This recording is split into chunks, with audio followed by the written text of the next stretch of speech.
Sorry about that, ladies and gentlemen. Welcome to another Flight Sim live stream. Today's the 20th of June 2025. It's 44 minutes past 9 British summertime. Back in Microsoft Flight Sim 2024 in the incredible, and I say incredible, Black Square Starship. Now, I was very fortunate to gain access to this aircraft early.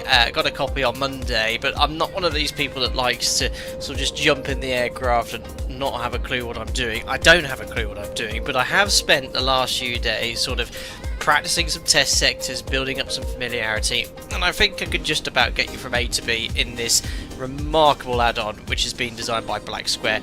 I did get a very kind offer from the developer Nick to see if he wanted to join in on the stream, but I just couldn't get it to work with an exact date because I've been incredibly busy as well. So yeah, here we are in the recently released Black Square Starship. This aircraft's quite unique in design, built in the 80s. It was meant to be the future, replaced the King Air with Beechcraft, but it never took off. See what I did there? And it had all of the future mod cons at the time, fibre composite fuselage and body, all of the best computers and whatnot. Was it $2 or $3 million it cost? They only built about 50, 60 of them. There's only about 5 or 6 of them flying around now, maybe a few more, but it's a really unique aircraft, and one that has been modelled in incredible detail, and so much detail that if you in fact misabuse it, you can damage the engines and whatnot, like you did before. Now, I have flown some of the Black Square aircraft before. I think it was the Duke we flew, but this is again up on a very high level and at a very reasonable price as well. So massive thank you to Just Like for organising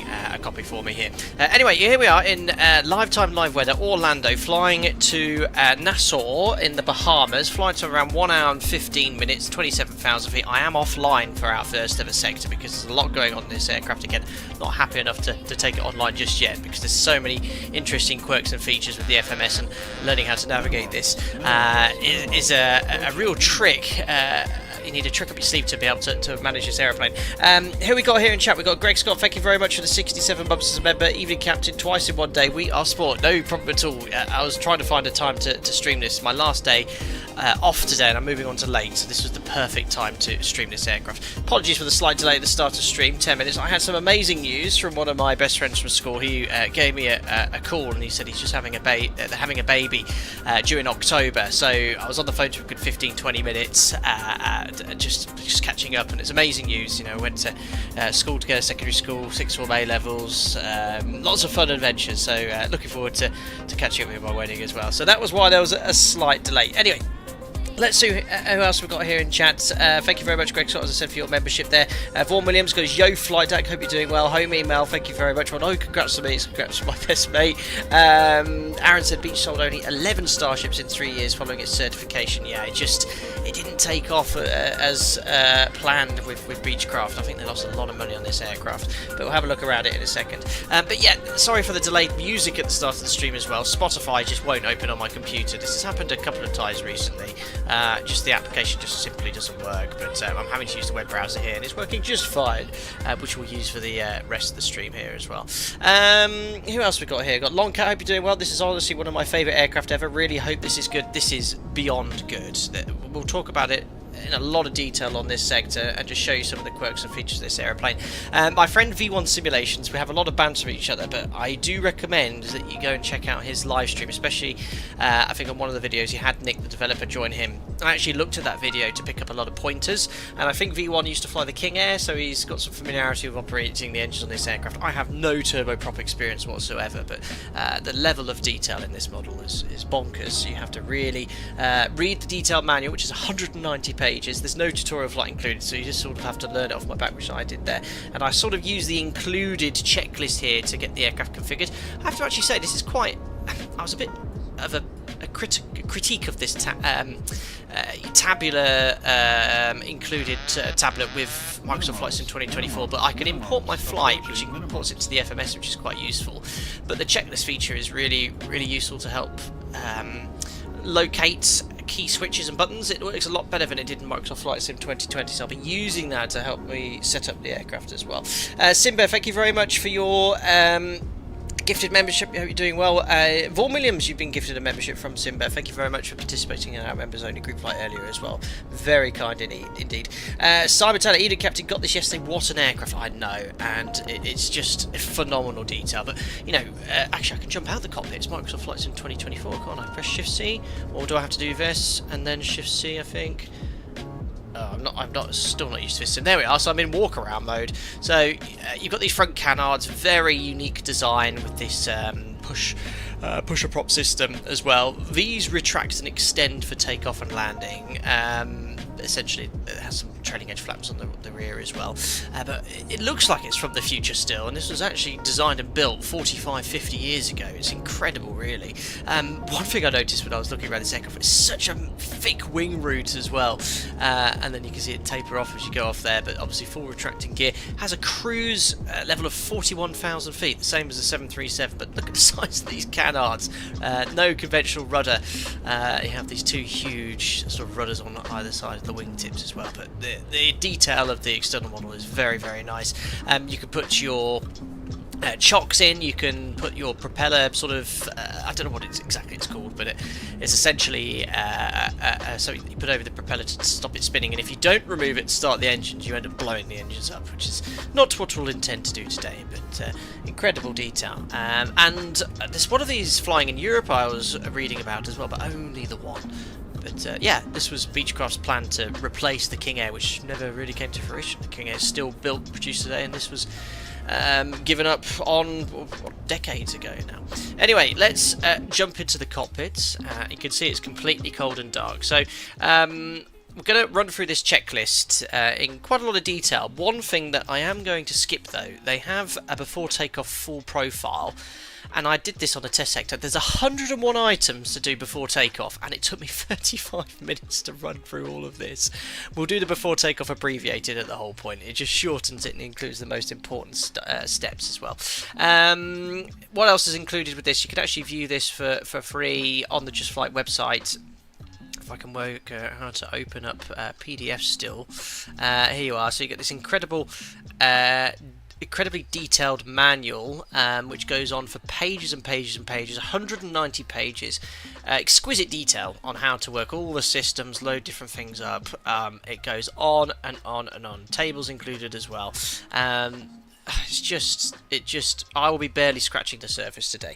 But anyway, this is where we're going to be going as well. If I bring up Navigraph, as I said, I am offline. There are a few thunderstorms rattling around here in Orlando. So I just saw that before the start of the stream. We are live weather. So if I select here, how do I get the weather up here? There we are, weather.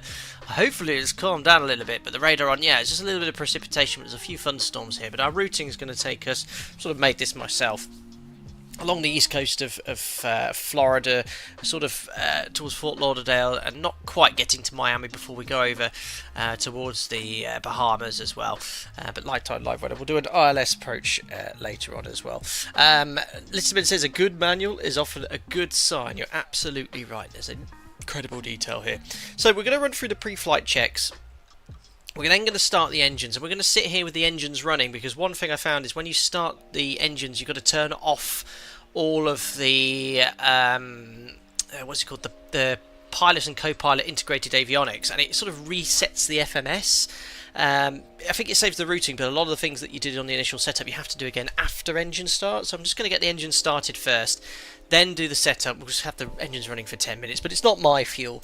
I think there's a good way of probably setting up a little bit more of a fluid manner, but it's sort of the way I found it works out quite nicely. And watching some other streamers, that's how it goes. Listerman, sadly, yeah, you're quite right, Arthur, there was no tutorial flight. That would have been useful to have a tutorial flight in it, but I've sort of got my way around it. Anyway, let's run through this checklist. So the first thing is to do the pre-flight checks. I just want to make sure I've got the sounds here. Am I right in thinking I think Boris was involved with the sounds here? The audio on this add-on is also incredible. So parking brake is set. If you're not sure where it is, you can press the look at button. It works a lot better than it did in Microsoft Flight Sim 2020, but the parking brake is set. You'd remove the control locks, which I've already stowed. Landing gear control is in the down position, which is over here.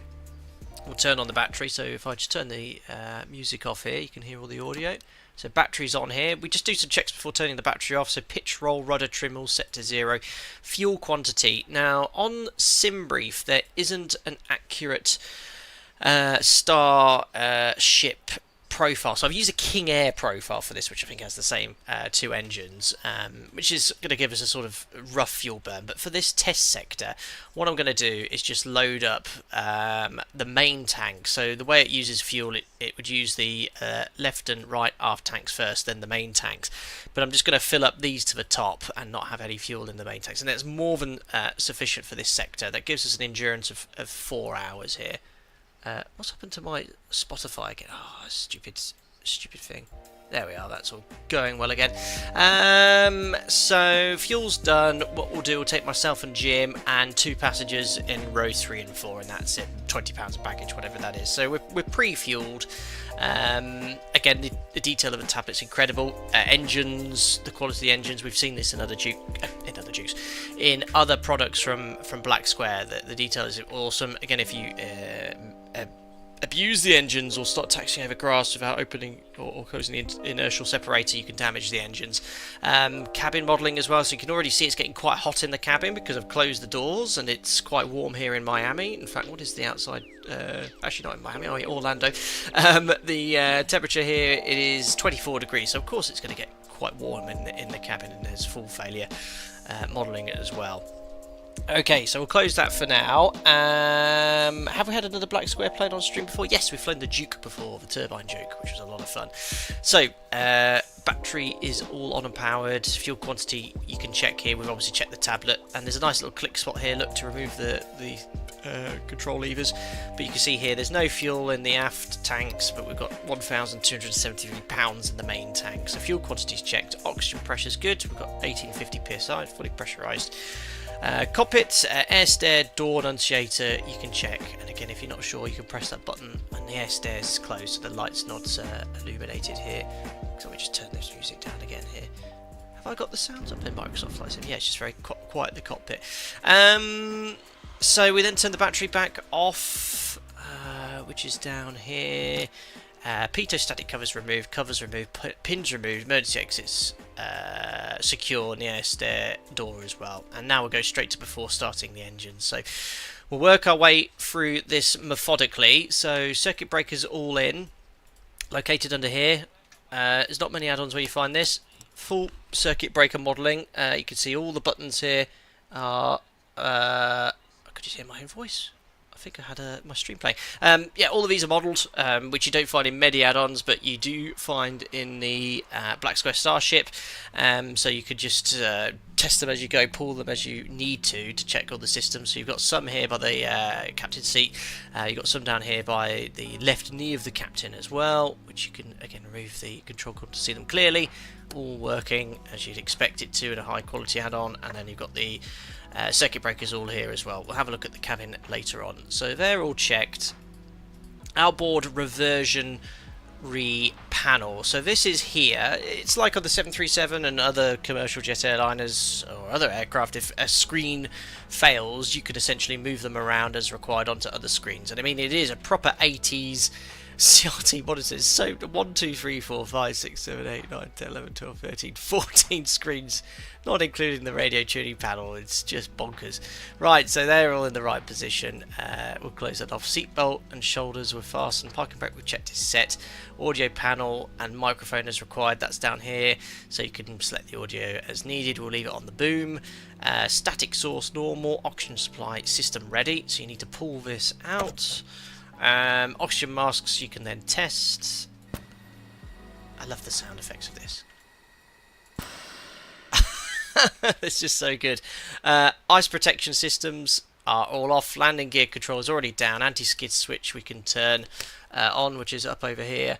Center versionary as required. So over here you've got more switches to control the displays and the systems. They're all as required. Standard instruments on. So there's a little switch here. Where is it? I know where this was. It's right in front of me, isn't it? Is that it? No, I don't have to use that. Sorry, guys. Yeah. Oh. Hey. Stand by. Oh, I need to push the button on first. You stupid boy. There you go. Put that on. Make sure the battery power on. So this is just to check the standby instrumentation. You've got the standard 3 instruments. So there you go. You've got your airspeed indicator, standby artificial horizon, and the altimeter. I'll press the magic B button to set the local inches of mercury, which is 3006. So that's all set. Power levers are in the idle position. So make sure they're not in the ground fine. There's the idle. Propeller levers fully forward, which they are.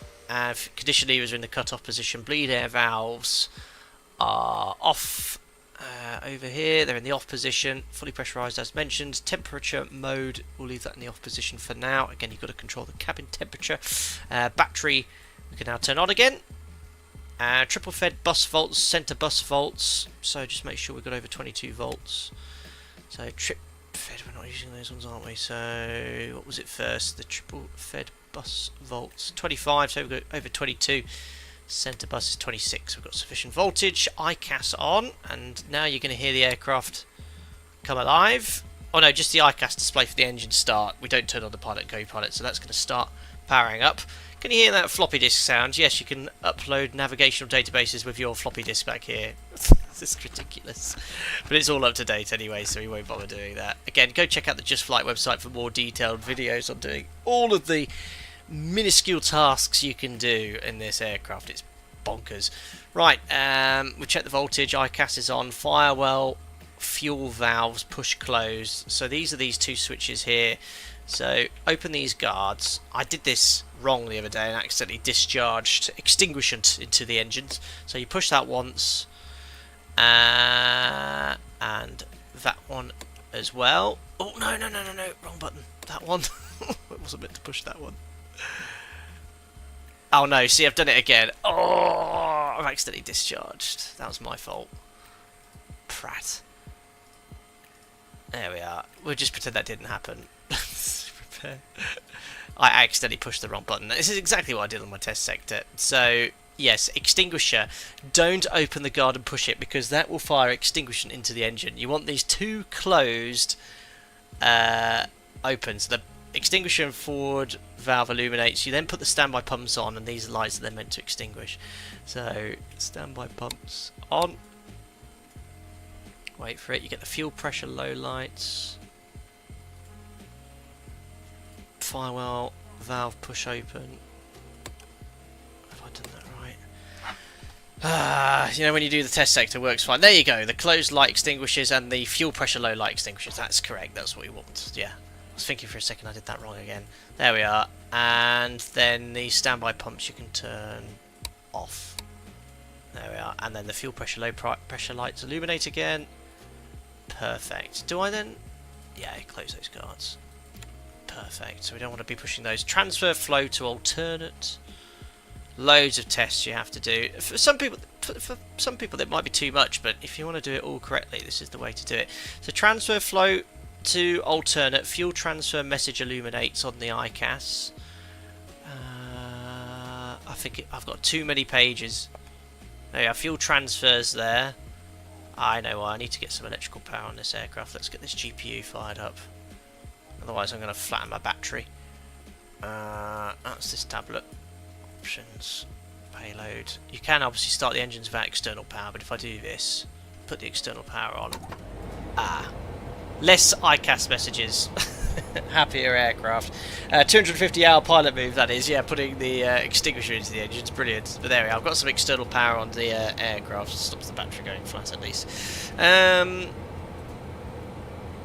on with the checklists here. So transfer flow alternate. We've got the transfer enunciation. And then fuel pressure low enunciator on the cross side. Extinguished.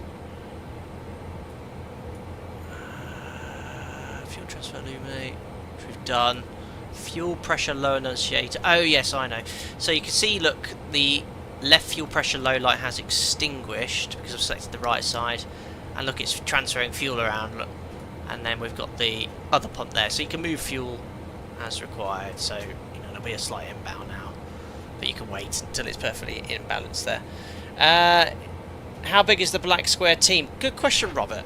Nick's the chief of Black Square. I don't know how many people are here, but I don't know if it's a one-man team, but if it is, unbelievable the amount of work that's gone into this. Anyway, what's the inbound now? 77, about £10. I'll just wait until a little bit more fuel's transferred. That'll do. Perfect. So make sure when that's done, transfer flow off and the ICAS message has disappeared. Avionics air fail message illuminate. Could never get that to happen. Avionics alternate blower on. And again, you can see how this interactively impacts the aircraft. So if I go here to cabin, move this over, it's obviously getting quite warm in here, 32 degrees, but if you look here, there's the alternate avionics blower. So if I turn that on, watch this spin up, look. So you can see it all working interactively with the systems. Amazing. It's like a little 737 avionics bay. What a, the modelling on this is just balmy. Right, we'll pop that tablet over there. I love how you can move that around as required. Okay, so we check the avionics blower, and you've got a little annunciation, I think, on the ICAS if you turn that on. Yeah, aviation, or whatever AV is, alternate blower on. Perfect. We've turned that off. Fuel quantity we've already checked. Oxygen pressure confirmed. Cabin lights as required. External lights as required. So we're going to start the engines now, guys. So I'm going to put the nav lights on and the anti-coal, and we're going to do the engine start external. Okay, Robert, it's mind-blowing work. I know. Mattis, he's done it mainly by himself. He's a one-man team. Wow. It was a question in the forums. He confirmed it. Indeed, unbelievable. Sounds are external, of course. Publishing as well, of course, Richard's Light, but the product is his. That's incredible. And it's not just one aircraft he's made. He's made this, the Duke, the Caravan. I think they're based off the default ones, but this is from scratch, and the detail is just phenomenal. I mean, how does one person do this? And then you have developers like Captain Sim who push out trash. You know, it's crazy. Anyway, the TBM 850, yeah, it's incredible. I haven't flown that. There's a lot of great work here, and I'm not doing it justice. I've done a lot of prep for this, but I hope I do my best to really show you as many features of this aircraft as possible. Again, I'm not type rated on anything. I've never flown a turboprop, but we'll have a lot of fun today. Thanks for your patience whilst I get this all set up. So, battery volts, 20 volts minimum. So, over to the battery, we've got 28. External power's connected. Propeller levers to the feather position. Okay, we now turn off ICAS pilot and co-pilot. Now, I've done this slightly incorrectly. You meant to turn it all off, connect the ground power, and then repower the ICAS system, which I think to stop any problems with, I guess, transfer of power or whatnot. But we'll imagine that's done. I've put the ICAS back on, and now we're pretty much ready to start the engine. So as mentioned, we're going to start the engines first, then load up all the systems. It's not the most efficient way of doing it, but as I mentioned, to start the engines, you've got to turn off. It's this stage here. Look, the pilot and co-pilot avionics, and that resets all the systems. So, you know, this is the way I've sort of been doing it on my test sectors. Who else have we got here in chat? I saw a question here. Robert says, I think you did the right respecting the systems, go forward step by step. Would love to see you do a stream with him. Alright, I think that's something I could probably organise, and I think he's done a few streams with someone, but like I said, I'm getting married that's 2 months. I've got that.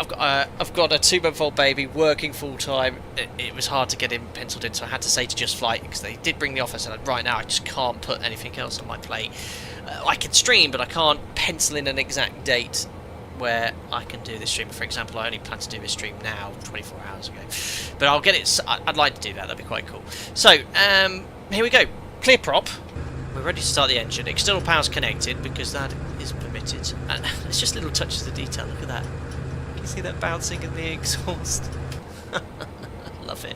Right, here we go. Right, this took me a lot of practice to do because I blew up the engine a few times. But so we got. Let me just tick these boxes so I don't get myself confused. I'm going to start engine number 2 first. So right ignition and engine start on.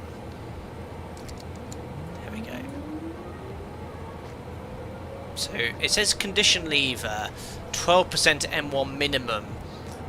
A little dicky bird online told me, don't do it at minimum, wait until the M1 stops increasing, and that gives you the lowest ITT temperatures on these engines. So it's sort of stabilised at 18%. Okay, we'll put the fuel to start. There we are. Watch the ITT spike. 710 maximum.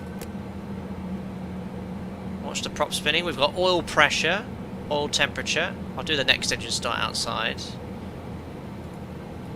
No more than 1,000. We're nowhere near that. We've checked the oil pressure. We can turn the switch to off. And then we can move the condition lever to run. And hopefully when I check this tablet, the right engine condition is still 100%. It is! The sounds are superb. Right, well there's a good start on engine number 2. Let's now start engine number 1. And for this one, when I put the condition lever on, I'll go outside. So firstly we'll put that to engine start.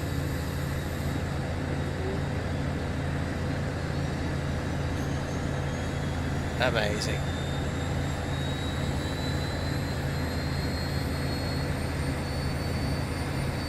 Prop animations are excellent as well. Do bear with me, as the members will know, it's incredibly hot in my office. It's 28 degrees in here. So that's waiting for some fuel. So 18.1% condition to start.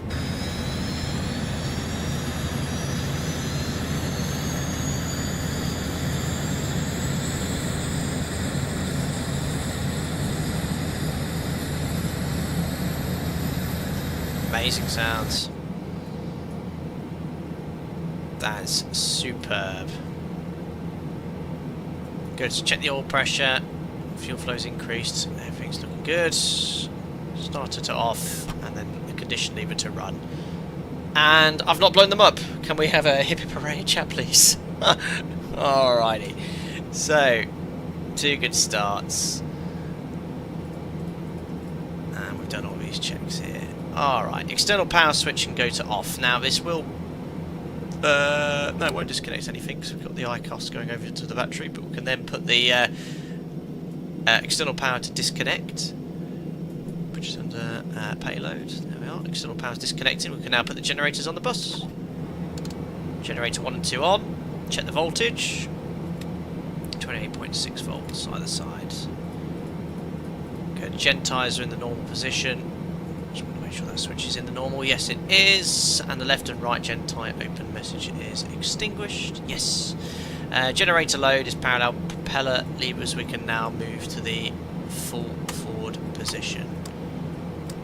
Perfect. Alright, next is before taxi, but before we do that, we're going to power up the pilot and co-pilot avionics, because we now need to spend a little bit of time getting the aircraft set up here. I know, Robert, the price tag is $40. Easily should charge, what, 50 quid, $60? Very, very fair price. Okay, so it's doing lots of self-tests for all the systems, all set up here. Attical light is on. This is what took me so time to build familiarity. Complete orbit test on Unicom 122.8. Here's all the nav frequencies, how you set that here. Now, a little bit of cheating today, because I've loaded in the SimBrief flight plan into Microsoft Flight Sim 2024, it preloads the FMS, so it does save a bit of time, but otherwise you have to put it all in initially. So I want to initialize system. So we've got the latest AirAC installed. Database expires, or it's already expired apparently. Okay, we'll update position. Update position by a waypoint name or lat long entry. We'll accept the current system position because it knows where we are. We've got a message already, so we go over here to message. So you can update VLF. So again, this is why I'd love to have Nick here, just to talk about all these different systems here.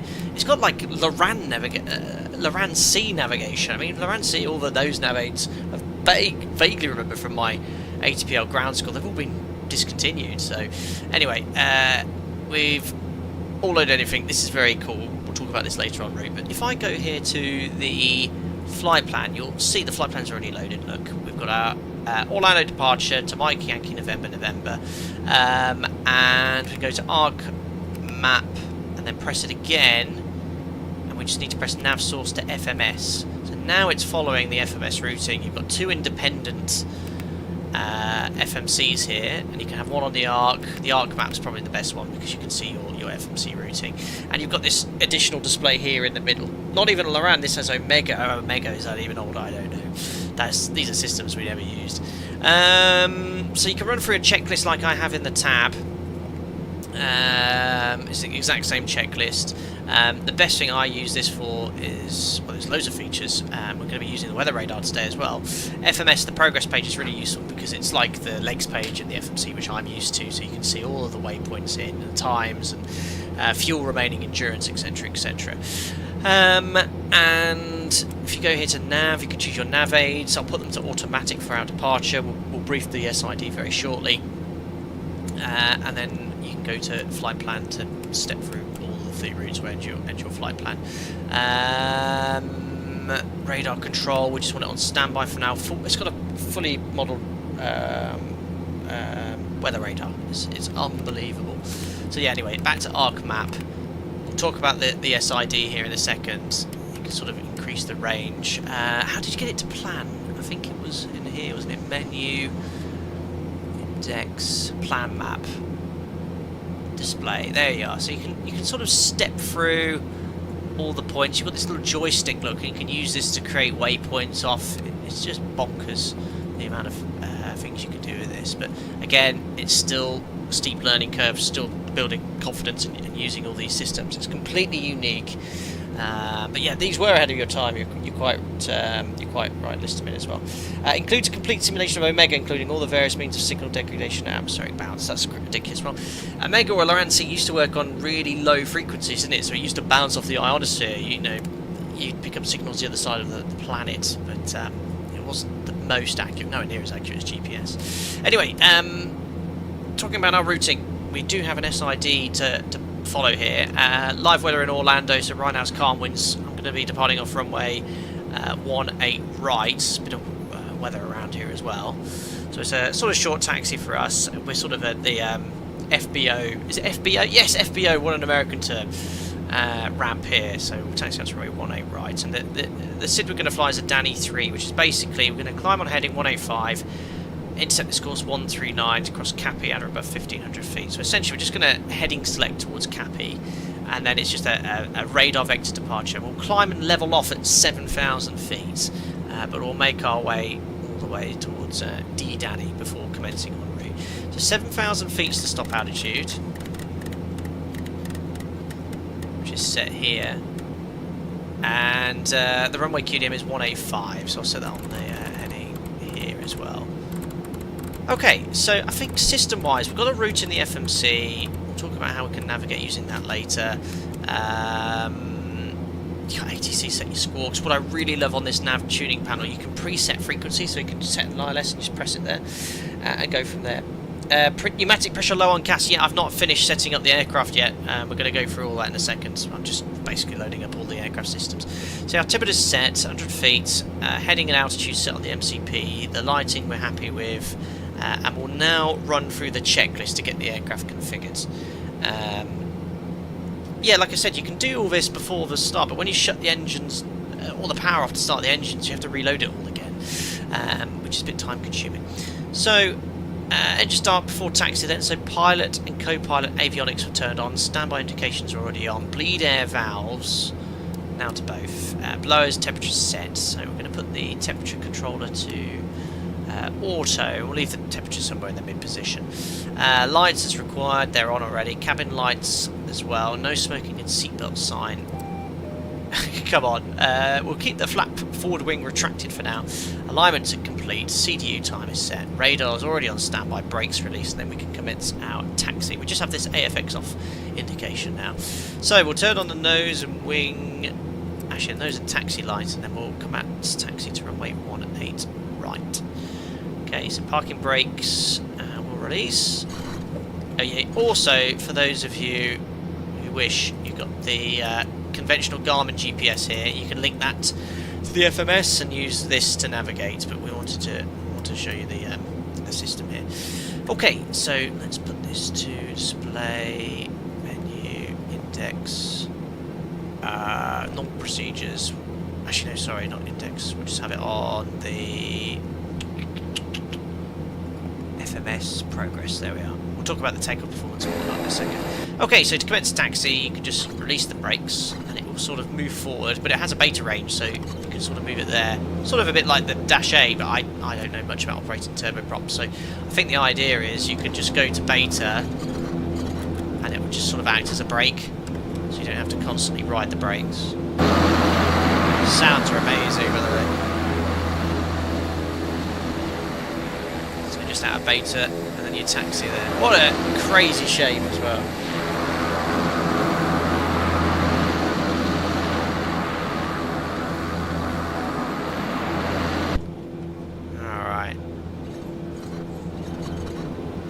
I've got the differential braking here ability in Microsoft Flight Sim 2024, got it all set up. And we'll just carry on taxiing to runway 18 right. It's pretty when you put the props into beta, it's like a braking force, but as soon as you put it out, it really accelerates quite quickly. So you've got to sort of just manage the power.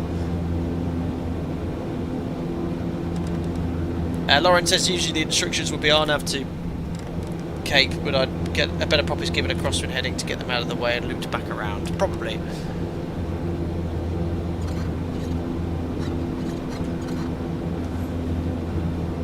Awesome.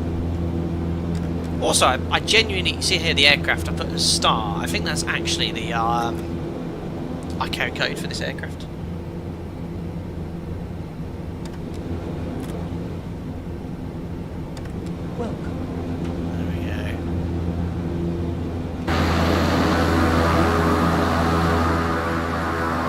To mention, I think Orlando here, the reason I chose this departure is it's a detailed Microsoft Flight Sim airport as well. Thanks for subscribing, Paul Barton. Welcome on board the Starship this evening. So I've noticed the props occasionally go into the red. I think that's normal. Looking at some other streams where Nick was participating, and for takeoff, just don't want to go over 100s. On the torque. I don't know anything about turboprops. Give me a turbo fan any day of the week. You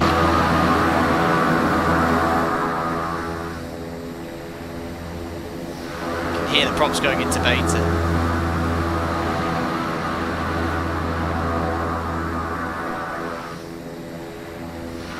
It's amazing. And I've got a new love for Microsoft Flight Sim 2024. The performance is amazing on this computer.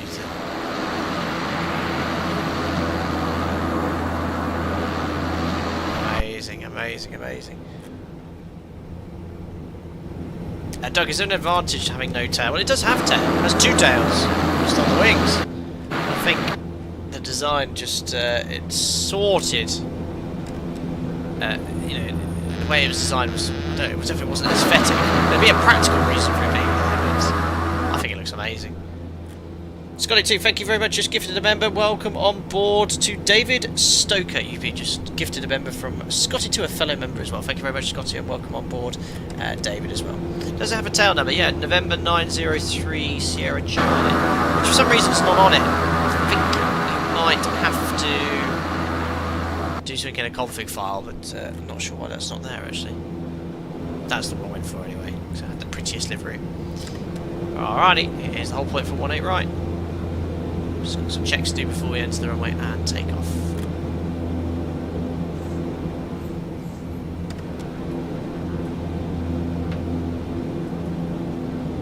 Right, a little bit of braking.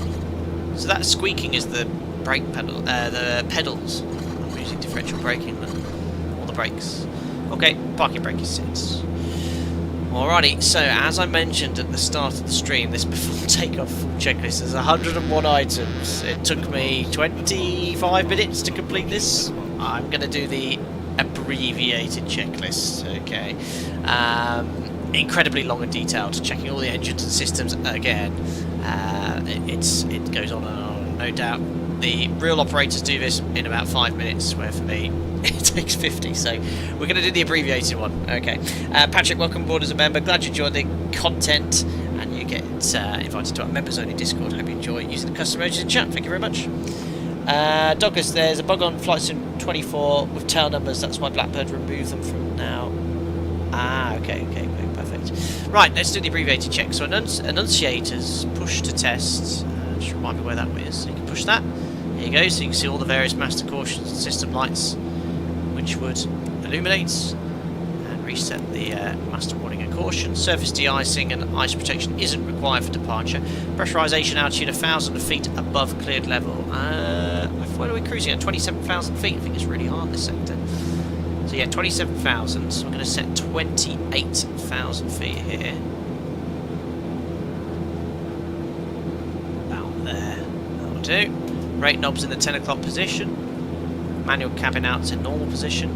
Autopilot engaged. To engage the autopilot, you can use the switch here. However, I like devs like Black Square because they've got a helpful button. If you push between the two autopilot commands, it engages the autopilot. There you go.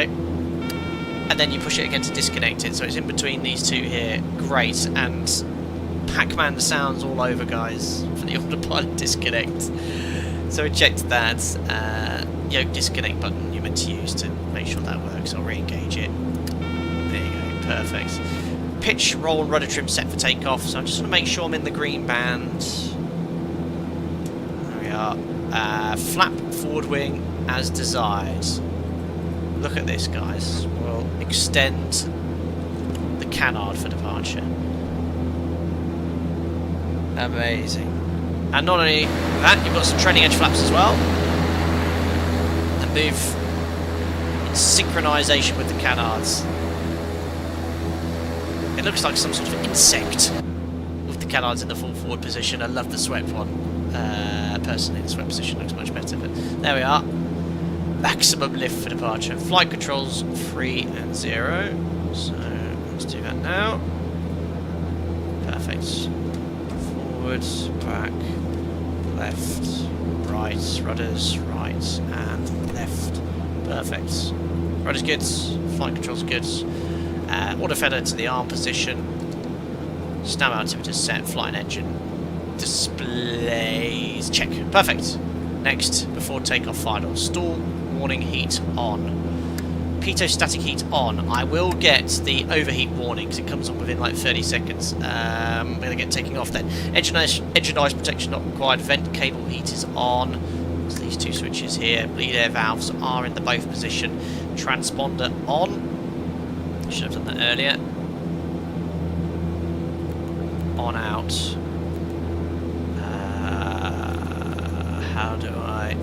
There we are, ATC 1. Perfect. So that's now in conversation with the ATC. So annunciator and ICAS consider external lights. So let's now turn on the wing. Multiple lights, all the lights. Strobes on low. Cockpit lights fine. Window heat in the low position.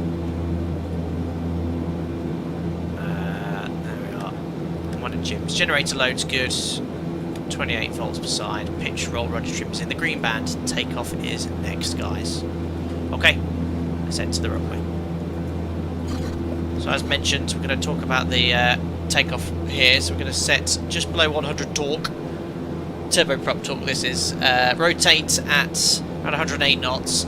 I want to find out what this blue icon is. Is anyone here in chat aware of this blue icon? I think that changes based off your aircraft's gross weight, but if you go here to index, normal procedures, safe airspeeds, these are all airspeeds based off, I think, 14,900 pounds, and that gives a rotation speed of 108 knots, so it's probably a bit fast to rotate at 108. Oh, it's VOSE, okay. So remember the departure. No, not in a 7.3 anymore. Ugh. I've stopped because I went into beta. So we can climb on heading 185 to intercept course 139 to cross Cappy at above 1500 and on track 140. So that's the pitot overheat warning. You've got to be really quick taking off. Ugh. Still not used to turboprops. Not going just yet, guys. Just want to hold it on the brakes. Reset power. Okay. So heading select departure, roll and pitch. Initial attitude is going to be 180 degrees. I'm going to bug our initial climb speed, which is going to be 140 knots, which is the best rate of climb speed. There we go. Alrighty. Toke's in chat. Don't need to worry about the timer. We're going to cap it. Then we're going to level off at 7,000 feet. Wish me luck. This is a busy, busy aeroplane on departure. Oh dear. I think I've not forgotten anything. Right, here we go. Props are in the full forward. Condition run, okay, here we go.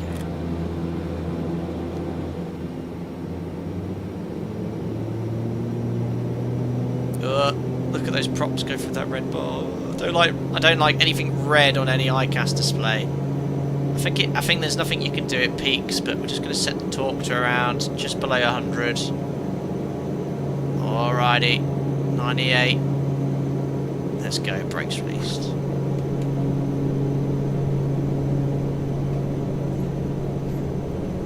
Alright.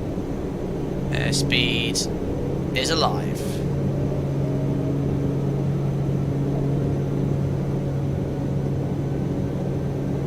Release forward pressure at 60. It's not a 737 Sam.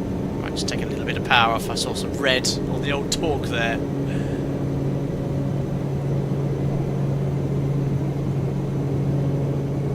Perfect. Let's go. Flying. Airborne. 8 degrees. Positive climb. Gear up. Beautifully in trim.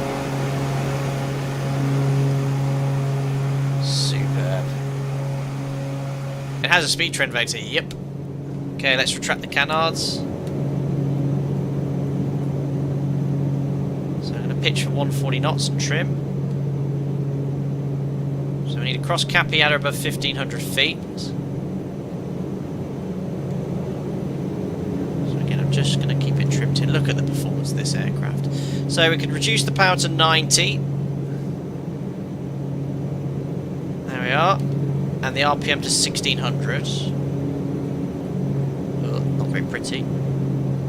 I don't have the thrust levers here. 1600 sets. And there's Cappy's going to make a left turn. I'm going to turn off the Order Federal prop sync on. And I'm going to select IS hold. So it's going to pitch for 140 knots. So we're inbound to Cappy. Remember, we're going to climb to 7,000 feet. I forgot to turn the weather radar on. I know there's a few thunderstorms around, but there we are. Beautiful at 140 knots. Make sure she's all in trim. Fantastic. So what we're going to do now is, if I bring up Navigraph. Oops, still got Nuke Cam. We're going to route direct to Yukai, so eventually it's you get vectors towards that or D Danny, or I can just route direct to D Danny now. So just again approaching 2 to go here. So what we'll do, we'll work on the level off. When we level off, we're going to accelerate to 180 knots. But if I bug 180 now, it's got the flight director roll, so it's not actually commanding anything. And I'm just going to give myself a vector towards D Danny for now. I'm going to go heading select. Hand flying in IMC, beautiful. There we are. 1 to go. Get ready to level off at 180. Oh, it's fantastic. I love the little speed trend vector coming up, look. IMC, beautiful. And there you go, it's lowering the nose now to command 180. It's going to hopefully command a level off as well. Through that flight director because I want to level off here at 7,000 feet. Alright, speed. Tell you what I don't like is the IVSI is horrible on that altimeter. Oh, it's a horrible, horrible display. There we are. Trying to maintain 180 knots. Can you see the IVSI, guys, on the altimeter? It's like a little green dial that goes up and down. It's awful. Whoever designed this needs to be was it they put on the back of a horse, hung straw and quarters. Speed, I want to be doing 180 knots. So there we are at 7,000 feet. The IVSI is here, look at, I'll just pitch up and down, look at that little green display, it's horrible. Right, 7,000 feet on the heading. And this is what I mean, the workload on this is high. I mean, I'm just having a bit of fun here, hand flying, but 180 knots, 7,000 feet. Alright, it's beautiful to hand fly. So on speed, on heading, on altitude. Let's get the autopilot in to lower my workload. Beautiful. I'm very pleased with my hand flying. Right, so autopilot's engaged. I don't know where the command enunciation is, but it looks good.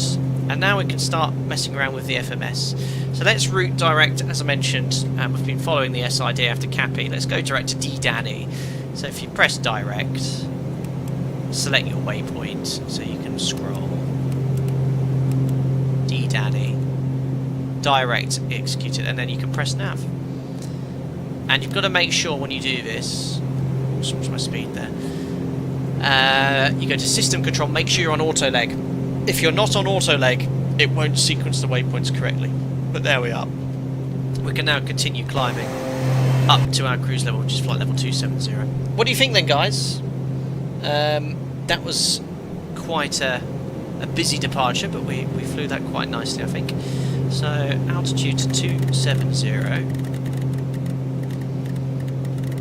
You've got all the best speeds look there to climb at. That's fiddly. 270, cruise climb 10 to 20 thousand, 160 knots. So what I'm going to do is press IS, bug 160. So it's going to immediately start pitching up to fly that speed, and then we'll set climb power again, which is 90 on the torque. So slowly adding power, constant speed propeller of course. There we go. Look at the performance of this aircraft, 160 knots, and we're climbing at just under 4,000 feet per minute. Can you change the flight director to the dual lines? I don't think so. I think you have to have the Q here, which I don't like. Better turn this weather radar on as well. So that is under radar control, weather and turbulence. Next page, auto tilt on.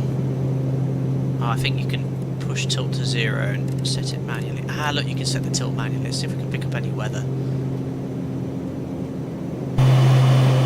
Amazing. Douglas says, if you use IS Prof, it will staircase your climb, reducing your speed by 10 knots every 2,000 feet to get the best climb rate. You're joking.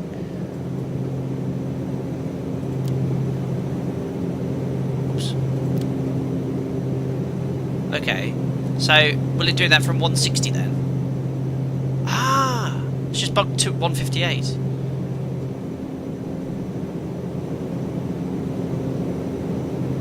Simba, clearly a very detailed and top quality product. Not for me, but definitely an exceptional product, yes.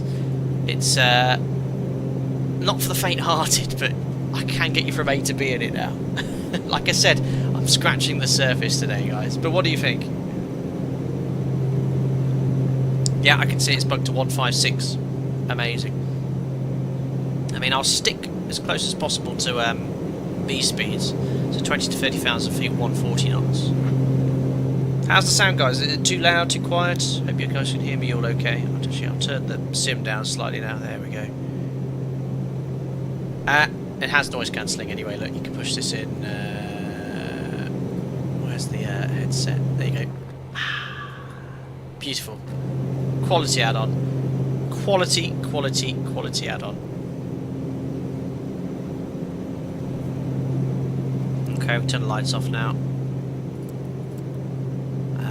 No smoking and bar. Let's have a little bit of a cabin.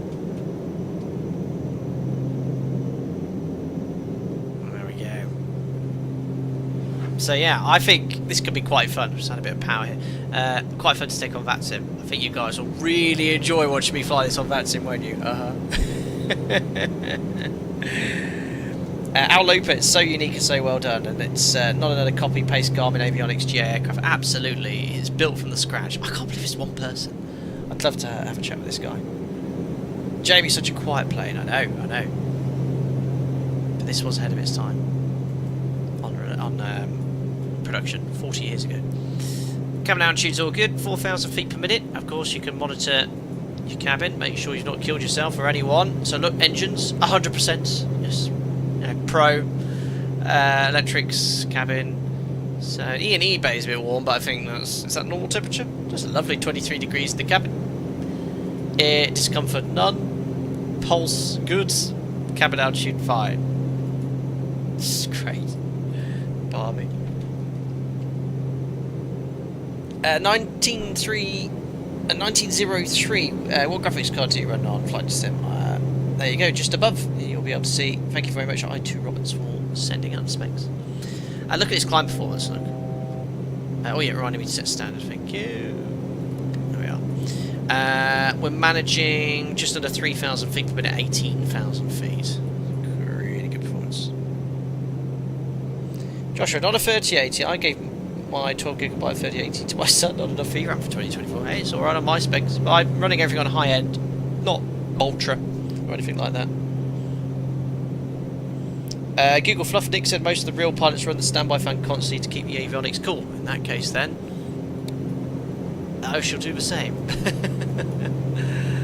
There is my little standby alternate avionics blower on to try and keep the temperatures down. Oh, look, you can see the avionics bay temperature is already dropping. Thank you. This is the sort of tips I need.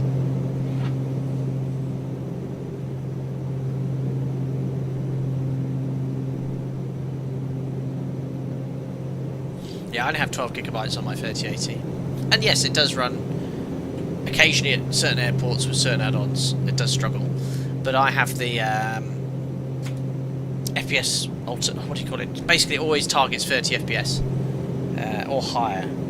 So, yeah, it's only usually when I'm panning around at high detailed airports I have issues. So, approaching D Danny.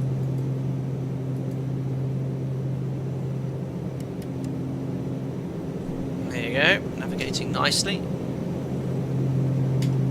I've got the VORs selected to automatic, so it automatically tunes relevant nav aids. And then we'll move this to FOS and then progress, so you can check your progress. One thing I forgot to do, which isn't on the checklist, is we'll use the V. It has a very basic VNav function, gives you target rates of descent, which is quite useful. There's like an init page I think I forgot to fill in, so you can say how much fuel you have on board, so it'll give you an accurate fuel burn en route.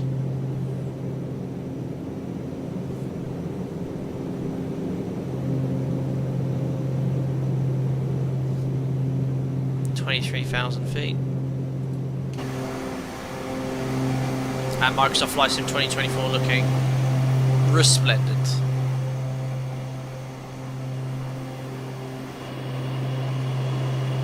Awesome.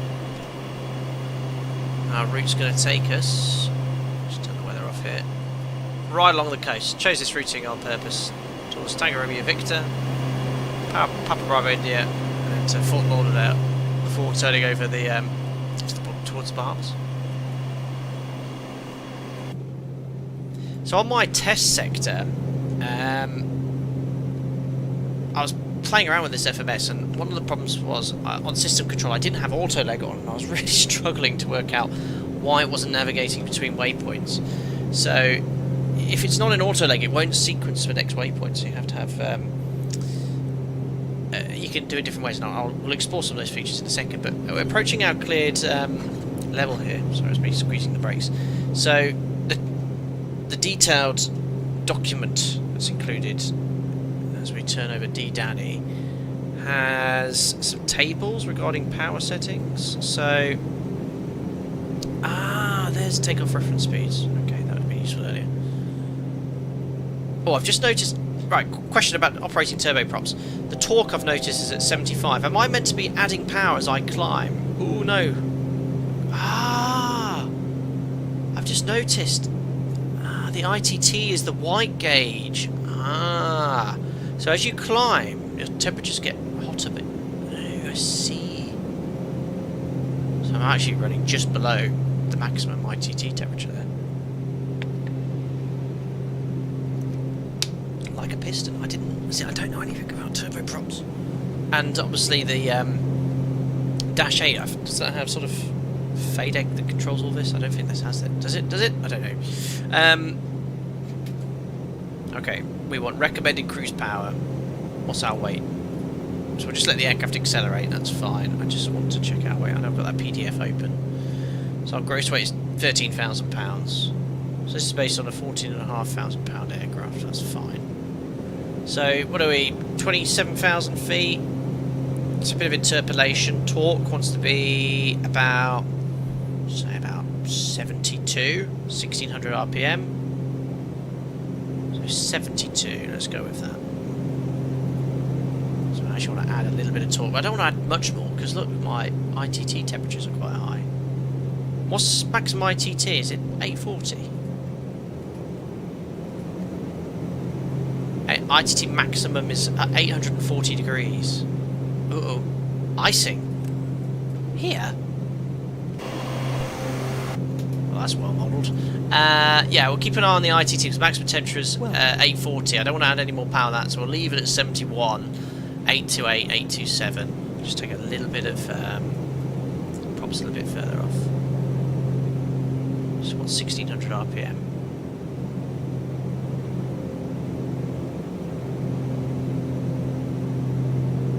Better sort this out. Oh, the icing's gone. Just like that. Welcome, Ed Coombs. Thanks for your subscription. And we'll just leave the power as is and let the aircraft accelerate. Almost at 300 knots true airspeed. Superb. It's like a worse than an ND on an NG. So we're obviously on the auto leg system now. If I temporarily go to heading select, always match the heading, but it's got a heading sync feature. So if I just go heading select for a second. So if you go to select course, you can then select your waypoint that you want. So I think I've got Valka here, and then you can adjust the course at which you want to intercept that waypoint. So obviously Valka being active in 5.9 miles, I can say, look, I want to intercept Valka on this course here. And it will do that if I was in the nav mode. But obviously you want the auto leg feature just to make sure that the waypoints are sequenced correctly. So again, have a look at Just Flight's videos from Black Square. The modelling of this is phenomenal. Phenomenal. You know, I just want to take it from A to B and keep you alive. I mean, it's so much. I'll do my best to see if I can get Nick in here and we can really explore some of these systems in detail. Anyway, let's. The weather radars are on. So you can have the weather radar in full detail or depicted on the ND. But there's not much weather around in this direction. Now, if I whack the tilt all the way down, do we get any ground clutter?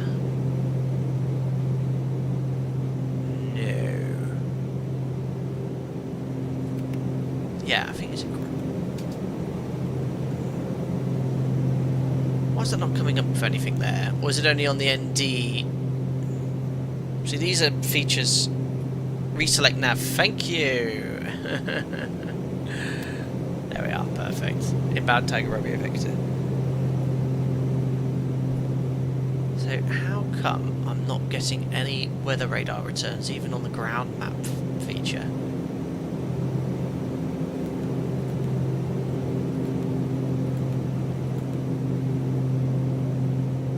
So, when I did that on my test sec to put ground map on, I had, well, I can't remember which screen it was. I think it was this screen. I got,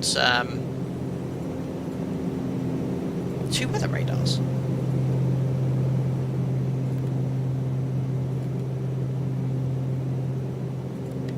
So I'm just going to put the tilt to auto. I don't know, I'm not sure what's happened there. But yeah, the weather radar does work, and it does depict weather. Should be ND. Okay. Moving on. We'll have a look at that later. As mentioned, I've got the nav tuning to automatic, so you can see here pre, and it's automatically tuning frequencies en route. So 12455, 12485. So I think Tango Romeo Victor might be one of those. That frequency is oh no, 1173 is a VORTAC. But you've got this other display here showing you it does have, oh, it is Tango Romeo Victor, so that is active, that frequency 1173. Oh yeah, look, 1173 automatic. Sorry, I was looking at the wrong one. That's the preset frequency for the radio. So 1173 automatic, and this second dim is at 1585. So it's a bit like an Airbus, really. You can see on this sort of RMI, not digital RMI, all the position switches there.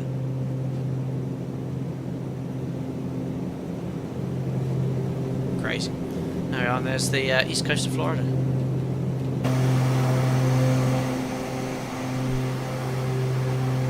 Yeah, this will give me a headache on that sim, I think.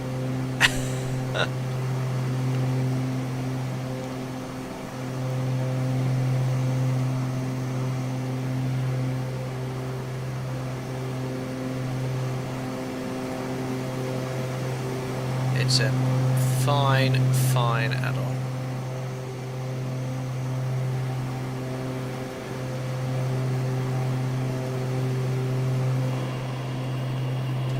The rest of the routing, don't usually fly in this neck of the woods. So we've got Vero Beach Regional. There it is down there. Right over the Tango Romeo Victor VOR. Vortac.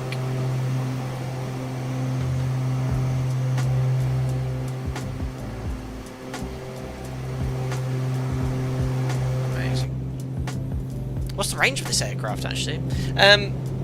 Also, I don't think there's a sim brief profile for this aircraft yet. As I mentioned at the start of the stream, I use a King Air profile. I don't think it's going to be too dissimilar in fuel there. No doubt in time there'll be a sim brief profile that you can select and use for more accurate fuel loading. More tech for an NG, I know.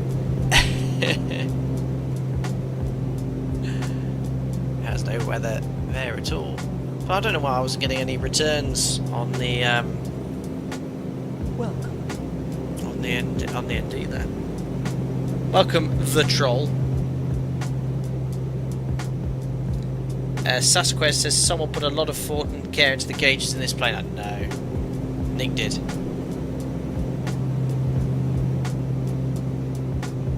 Yeah, JR Mars, this aircraft is available for both 2024 and 2020. We're using it in 2024 today.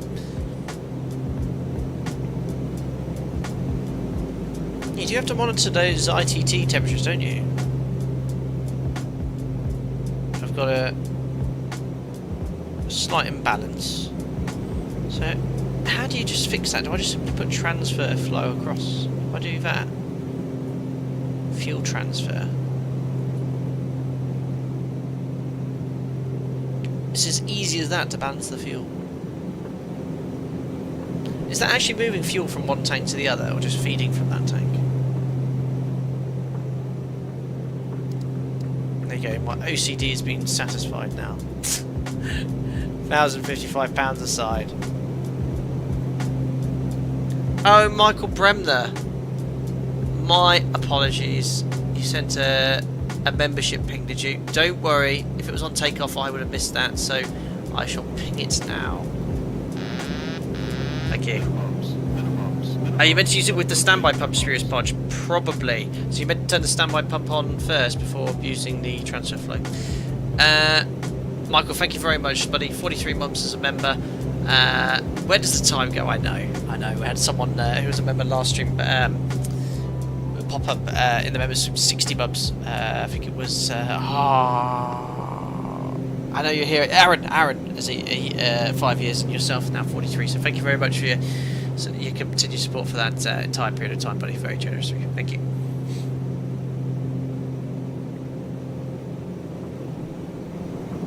JFoot, there's a SimBrief profile available as star by default. Oh really? In SimBrief? I missed that. Is it already there, or do you have to load it in? Having a look. My flight plan.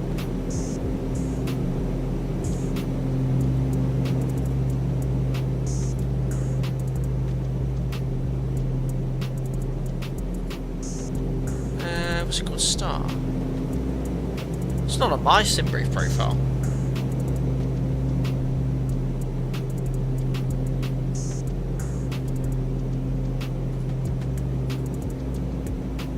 Having a look here. I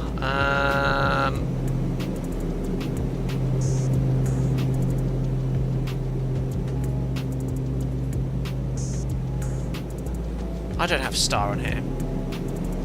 Ah! There it is. Was that added today? Actually, I'm quite curious. See how see. So there's the King Air, £1,027.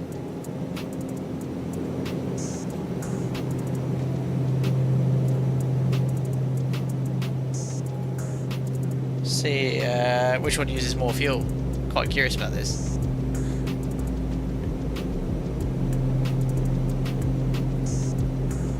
Oh, much less than the King Air. 865 and a higher cruise level. So why is not everyone flying around in King Airs? Or Starships and in King Airs? There you go.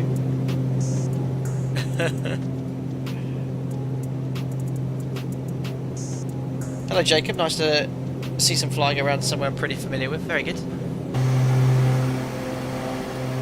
We're overhead Port St. Lucie. And we're flying into Fort Lauderdale.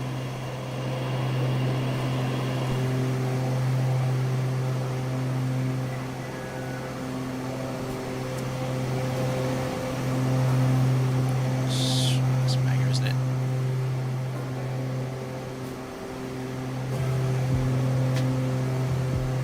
There's not many other push type powered aircraft. Is it the Piaggio? He's the only one. But no one wants to buy this thing. It's too expensive.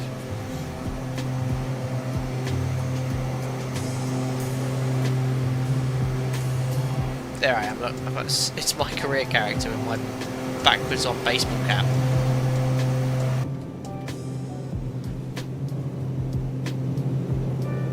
Alan at the front reminds me of a giant curly moustache.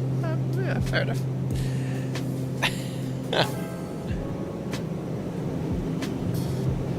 Like I said, the modelling of this, I'm barely scratching the surface. I'm just trying to get you from A to B today. Google Fluff said, imagine a future with extended cabin starships and regional service. Yes, with about 30 plus seats. Could you extend this though? You'd have to have a massive canard. I think it looks really, from that angle there, it looks so bizarre. Especially you can't see the two vertical stabilisers.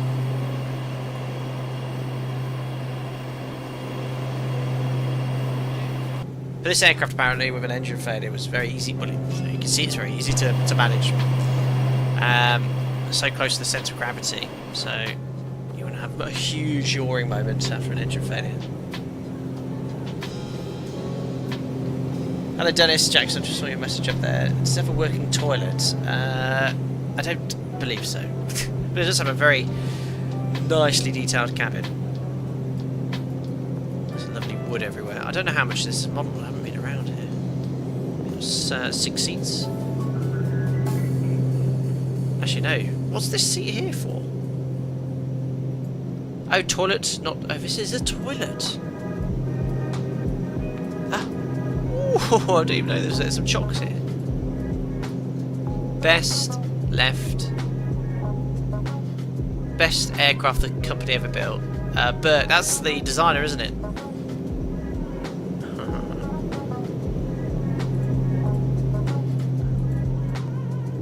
Very nicely modelled doors. So their maximum compartment capacity £500. So this is a toilet. Very nice toilet. Where do you do your business? It's got baby changing facilities.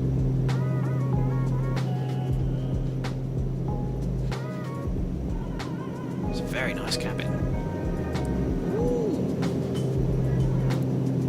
A reading light. Ah, very nice.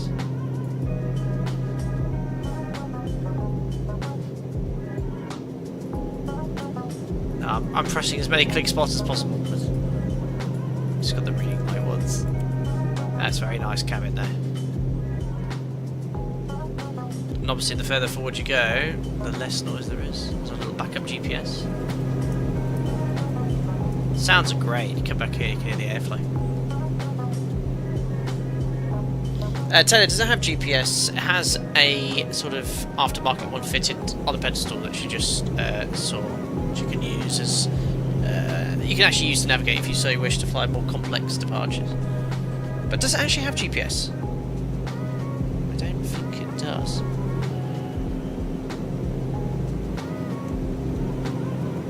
That one, Flight Medic, are you meant to adjust the torque in the flight based on the ITT? Yeah, I think so. We set it off the cruise, but I couldn't quite set it because the ITTs were quite high. Maximum 840, so I've just reduced it to about 70, based off the table. Hello Norman, you've just started your turboprop journey. It's amazing to see how different in a lot of ways, yet similar in others to piston engines. Yes. It does require some hard work. I'm no good at flying turboprops. Google Fluff says it's under the seat cushions. Is it? Can you move them up? Just it is. That's the way it is in real life. Oh, the toilet's in the vat. There's no click spots here. Oh, it's just such a unique cockpit. Not modelled. Oh, that's a shame.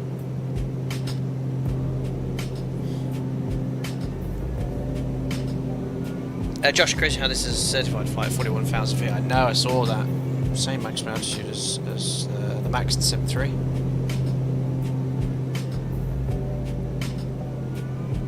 Just realised Jim's altimeter's not set to standard. What was I going to say? What would this aircraft typically operate at there? I doubt they'd ever go all the way up to 41,000 feet, would they? If they do, crazy.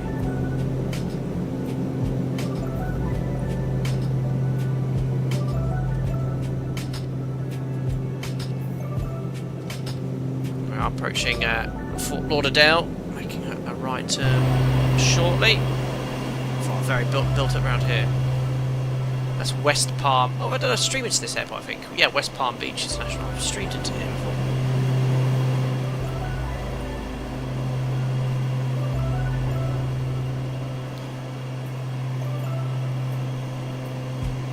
Josh said the owner said 20s to low 30s when loaded. Feet. I guess.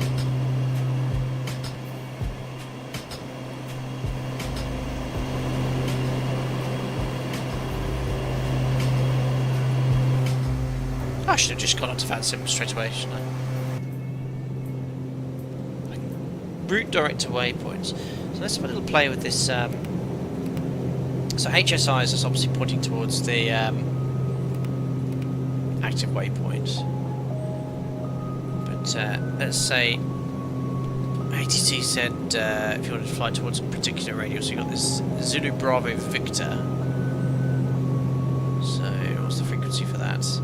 1167. So it's obviously on manual at the moment, automatic. So if I go on manual, you can pre-select any frequencies you like. So if I'm selected, I don't know, 1167, set it on preset 1, you can just simply press that and it'll automatically tune it, and there you go, look, Zulu Bravo Victor. And if I wanted to route direct that, you've got several ways of doing it. You can obviously use the FMS, press the direct button,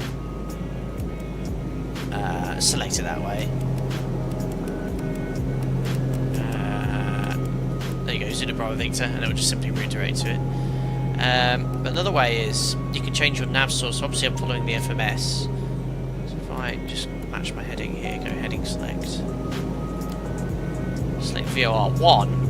There you go. So I've now tuned the radio. So now the course can be selected. So let's say we want to fly inbound on the 3. I don't know. There you go. Look, you can see the deviation display. That's really cool. And then if I press nav now,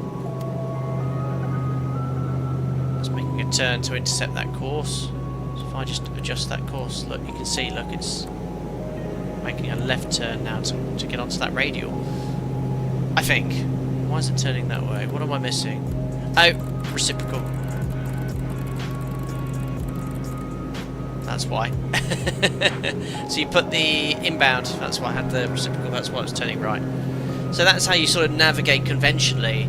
So you just got to change it to VOR1. And now I'm flying inbound on the 140 inbound, so that would be 320 radial, Zulu Bravo Victor. So that's how you use conventional navigation.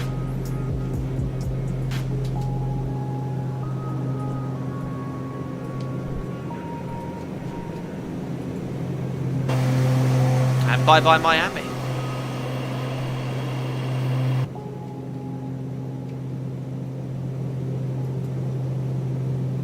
I love how it's the little icon of your aircraft is the same as a Starship. It's a very nice little touch.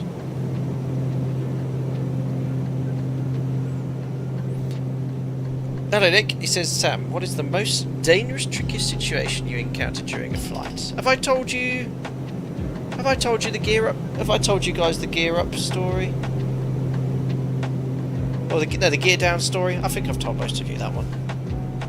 Definitely the members I told. I wouldn't say it was scary. I've never had anything that I've gone, I've been scared at work. But I'd say not the worst. The worst technical issue I've had, and it wasn't that bad, was the gear wouldn't retract on departure. So took off, put the gear up, gear just didn't retract, and it wasn't anything silly like before you say the gear pins or the gear extension door was closed. But yeah, there was it just simply would not retract with gear disagree. Did the gear disagree checklist, and thankfully it was stuck down, not stuck up. And yeah, we tried to retract it again using the alternate system. Or pushing the red lever doesn't work because the gear lever wasn't physically stuck. It was gear disagree, so we thought we'd just pull the red lever anyway, but it didn't do anything. So we put the gear back up, just stayed down, so we had to come back. That was the first time I had to do sort of a non-normal briefing for the cabin crew, what we call a NITS briefing, and then obviously a PA, but we didn't declare an emergency, didn't declare a pan. That was the worst thing I've ever had on the busiest day. Very rare, but never. The aircraft is so incredibly reliable. I've never in 14 years had anything I've gone, oof, that was scary. The gear up Concorde story. What are you on about, Swarm 3513? You must be thinking of another streamer. They've got the gear in real life. Brilliant. Thanks, Rosie. So anyway, look, we'll use conventional navigation as we are now to route towards Zulu Bravo Victor, and then we'll switch back to FMS navigation. But that's one of the small features I can show you. Josh, yeah, we had to change the aircraft. Yes, the aircraft was AOG. It was a signal issue. The signal wasn't getting across from the gear lever to the gear retraction. Hello, Lazy Gaming UK. Good to see you on late. Hope you're welcome. Very well, thank you very much. As I mentioned, this stream time isn't suitable for the majority of my viewers, but it's good for me as I'm going on to late. It's my last day off, and tomorrow I'm landing at past midnight anyway, local time. So this time tomorrow I won't even be in the descent back to my home base.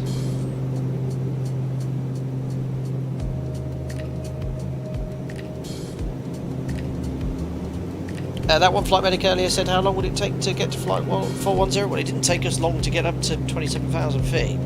At this gross weight today, I don't know, I'd say 20-25 minutes. Sim, it's been a fun day, but heading off to catch up with the rest later. Cheers, buddy, thanks for popping in. And thank you very much for participating in the group flight earlier as well. Josh, we prefer earlies. I don't like sitting around all day waiting to go to work. But I really don't have a preference. The benefit of the late is you can have a really nice lie-in.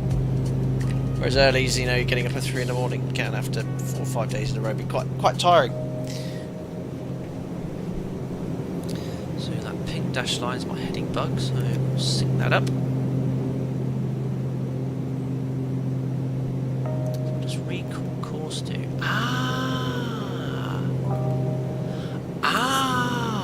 So does that bring up the previous... So I pressed recall course FMS and then pressed it again, it went back to the 320 radial inbound Zulu Bravo Victor. Really interesting. Look at my engine condition, 100%. I'd have to look after my turboprops. Lazy hype summer fly, I guess. How many trips would you average a week? Well, I'm a tier E, tier I, so I spend most of my time in the sim. So I only do about 300 hours a year. My colleagues on the line probably 700 to 800 on average. but they'll be doing 80 plus hours a month. I'm doing about 25, 30. I'm flying all this week. Actually, no, I'm not flying every day this week. I've got 3 flights and a sim during an OPC and a standby.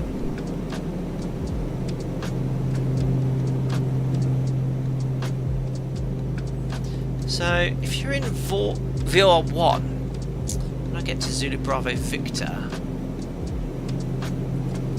yeah, I'm just curious about the weather radar. I don't get this to work, but never mind.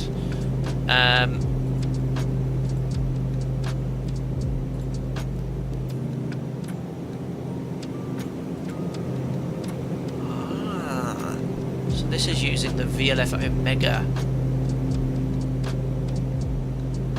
This presumes that all these positions are still in existence, and it's using the navigation to update its position automatically. Accurately, 0.1 nautical mile. Anyway, this is the very useful page. This is another thing. Look, on the FMS, Foxtrot Lima Lima is still my active waypoint. So if I go to direct and put Zulu Bravo Victor, there we are. Foxtrot Lima Lima. But obviously it's not going to update it, some stomp VOR hold. And then you can use this to select your course as well. How do you change the course on this white leaf? Oh, this is where it's all a steep learning curve. It's a real fiddly system. It's incredible that this is all models. This boat's scary. Anyway, what I'm going to do now is, as we're approaching Zulu Bravo Victor, is switch back to heading select. Sync up my heading first. I'm going to put my system control back to auto leg, and then direct Zulu Bravo Victor again. There we are, and then nav. There we are. So we're back on the FMS flight plan.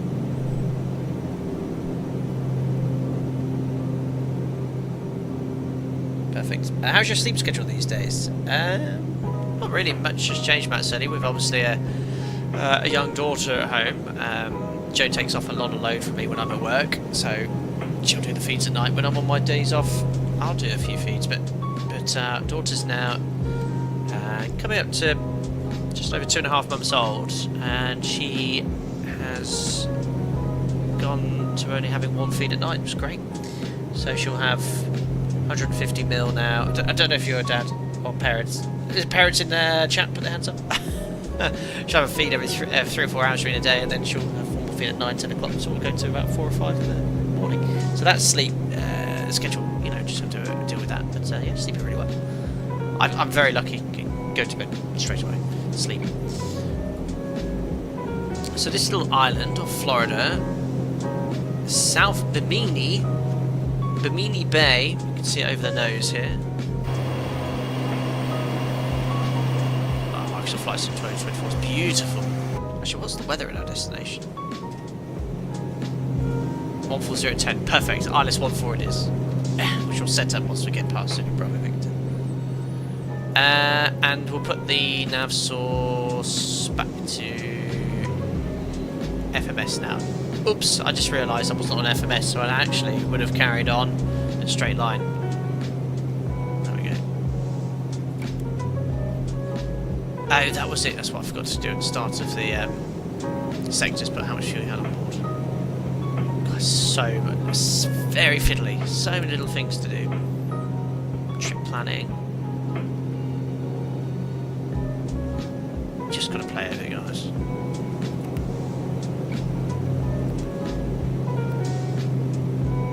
Oh, you can have a bearing towards your active waypoint.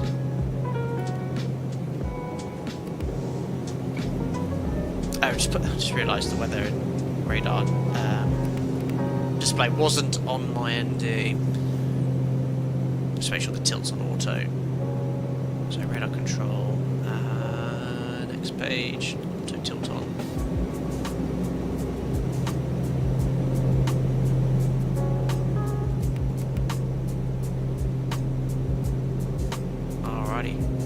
reset your squawks.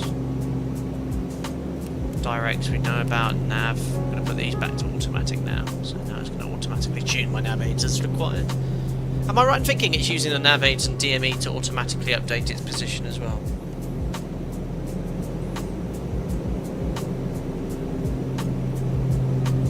Anyway, Josh Reed, these twin pilots must have some crazy sleep patterns. Some arrivals going on until 3 or 4. Yeah, we don't have. I mean, maybe I work for 2, maybe I don't. I don't usually have those issues. Are you, like I say, you do about the same amount of hours we do. It's been frustrating trying to get enough hours to unfreeze my ATPL by my LPC this August. Ah, yeah. Yeah, so obviously you need your 1500 to unfreeze. Yeah, well, you'll get it done. I mean, unless you want to jump ship, but a lot of airlines, except frozen ATPLs now, don't they? I don't know what your plan is, long cat. You're on the cargo, on the classics, aren't you? Chavrock, you're loving how the CRTs look on this so much. Yeah, I know. So many CRTs on this as well. So many screens. Hey Matt, you have 2 4 years old and 4 months old. Ah, very good. So our first is almost the same old as your youngest. Very cool. Hey Josh, yeah, we're talking about this leak. PMDG sort of said it was a. Well, I didn't really get it, but apparently it was a bit of a. It's not coming anytime soon, I believe, is it? But yeah, we'll have to see how it is and compare it to the iFly. Shavriks, can you go to the iPad and go to the engine display and explain best what's going on? Absolutely not. Not a turboprop. Maybe 12 years ago. 15 years ago when I did my ATPL exams. Air in this way. Add some fuel. It's basically a jet engine. Spins turbines. Spins your propeller. Perfect. Yeah. Turbofan. Easier to explain. Wildcat Flight Sim 24 getting a lot more attractive now. The complex aircraft are coming out for it. Absolutely. As I've said on the last few streams of 2024 with the iFly, Max really been impressed with the sim and the long haul flight we did in the PMDG 777 from San Francisco to Heathrow. That was yeah. I get so much better performance now out of this sim compared to 2020 as well. There we are. Overhead Zulu Bravo Victor. Sequence of next waypoint. There we go. Wow, look at that. What would you... That would have been like a £30 payway add-on to have these sort of textures in FSX.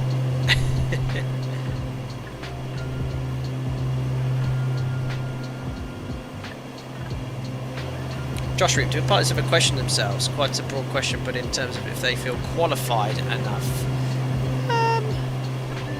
I think self-critique is something we look at and explore as commercial pilots. It's important to be able to overshot that turn slightly. The ability to look at it oneself and if something happens on the line and go, right, I could have done that differently.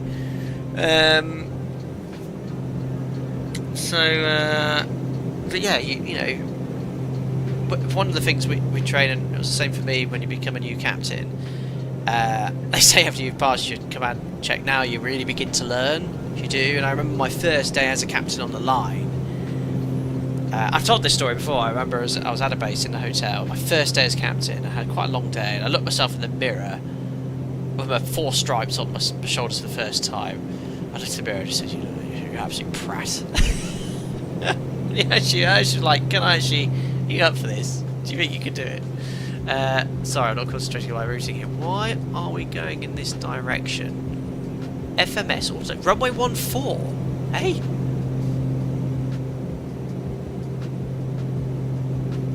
Have I missed something here? This is why I would like one of the devs in here. Why is it not routing towards...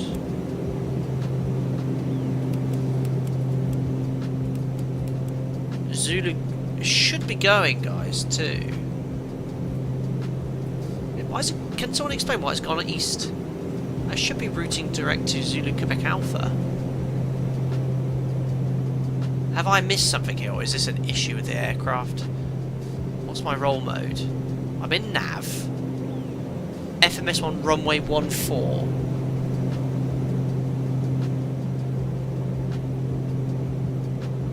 Let me just select Zulu Quebec Alpha. Landing? Hinsey? Hey? Where's Hinsey? I don't even know where Hinsey is.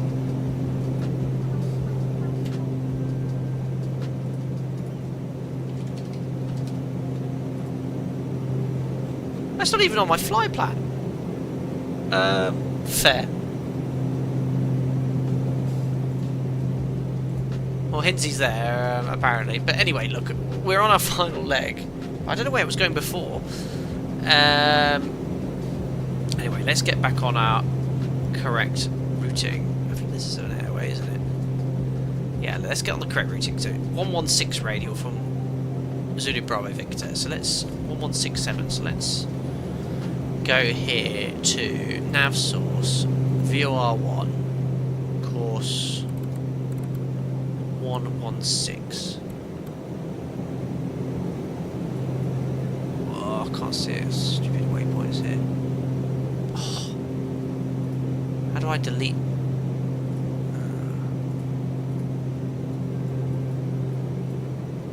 remember what radial it was now. 116. Okay, so now it's intercepting the correct radial, so at least I'm on my original routing, so ATC would be happy. But let's now start thinking about our approach. So RLS-14. So we're going to fly there's Hinsey. Well, that's not even on the flight plan. Hinsey's the initial approach fix for here. There's an approach loaded in the FMS. Oh, really? I thought you had to select that manually. Flight plan, approach. Yeah, I hadn't done any of that yet though. RLS-14, Hinsey. Okay, so I've put the approach in. So what we're going to do is intercept that radial, because I remember this from my test sector. This airway, low airway, actually intercepts Hinsey. Look at that on the 298. So we can actually, once we're established on the VOR outbound. We can route direct to Hinsey again, and then we can probably, what I'll do is when I'm at beam Muni, I'll break off. I mean, I can attempt the arc, but fly to Muni direct and then intercept the RLS.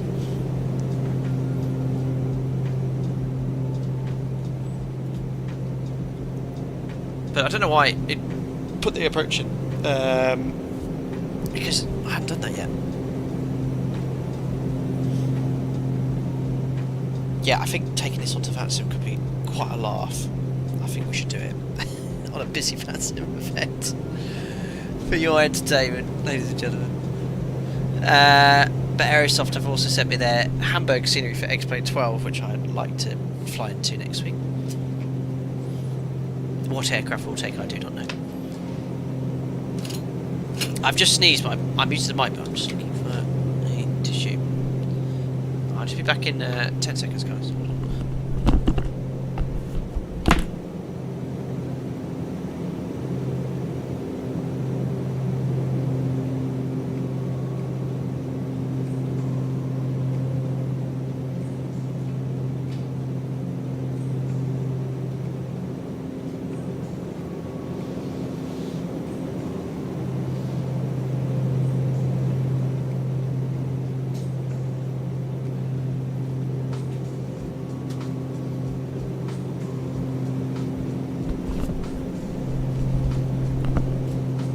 Excellent.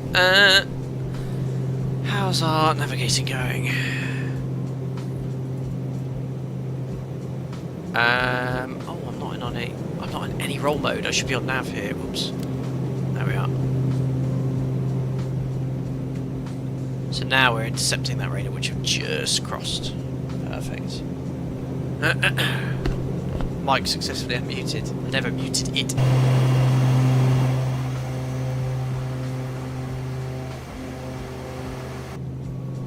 Okay, cool.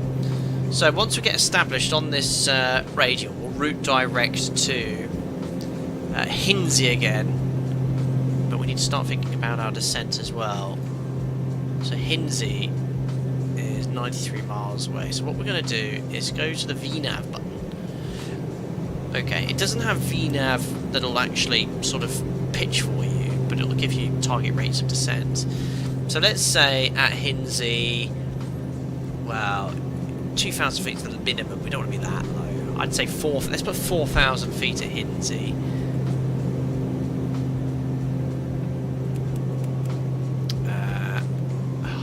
See, this is where... How do I scroll through this? Ah, here we go, Hinsey. 4,000 feet. Okay. And that gives you target readiness information. So when that gets to around 1,500 feet per minute, we'll start descending. And that gives you, yeah, this is the exact vertical speed you need to fly to make the Hinsey restriction, so you can use vertical speed. At least again, I can see why there's barely sold. Look at it, I know it's complex, but incredibly well modelled. It's a very much a niche aircraft. But this would be great if you really wanted to get, you know, learn all the individual systems, play around with it. You can have a great time with this. Okay.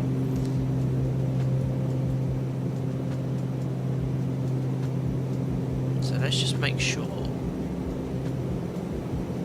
Oh, I need to get this radial all set up correctly. What was the inbound? Hard work. 118.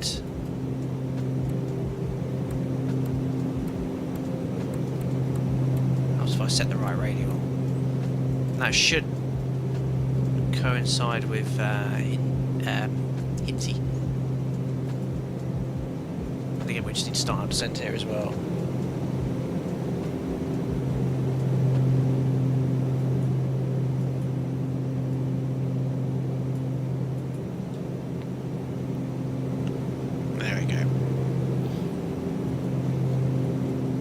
So almost back on course. Yeah, this could be a laugh on that sim.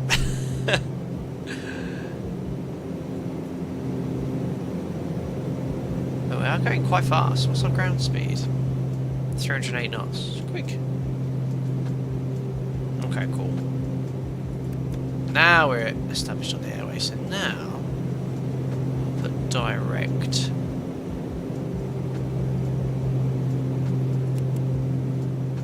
to Hinsey. There we go. And nav source FMS1 system control auto leg. Right, okay. Hinsey active. Press VNav. Next page. 2,300 feet per minute. Oh crikey, we better start descending. 2382. 2,400. Right then. Alright, top of descent, ladies and gentlemen. So what I'm going to do is set 4,000 feet. Oh, that's target vertical speed. 4,000 feet. And what I'm going to do is go VS. And start descending. And we just simply dial in what we need, 2,500, but I need to start taking power off. I don't know if this aircraft can actually hold speed. Keep reducing the power. Oh, nice and smooth.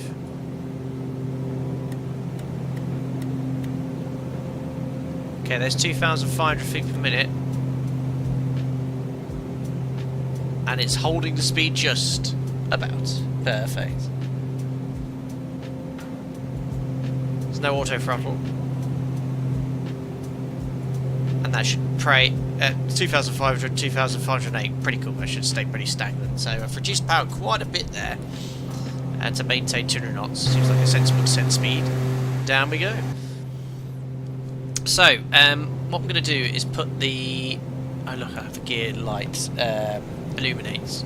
That's great, because obviously we're at low power. So we're going to go here to nav. Turn off automatic nav tuning, which it is. And what we'll do is firstly tune the Nassau VOR active 1127. Active box 1 and 2. And I love this that you can pre-tune the ILS below 1101.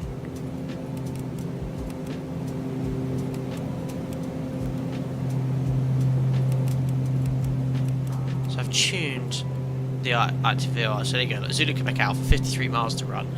And we've got the correct rate of descent. And it holds the speed beautifully.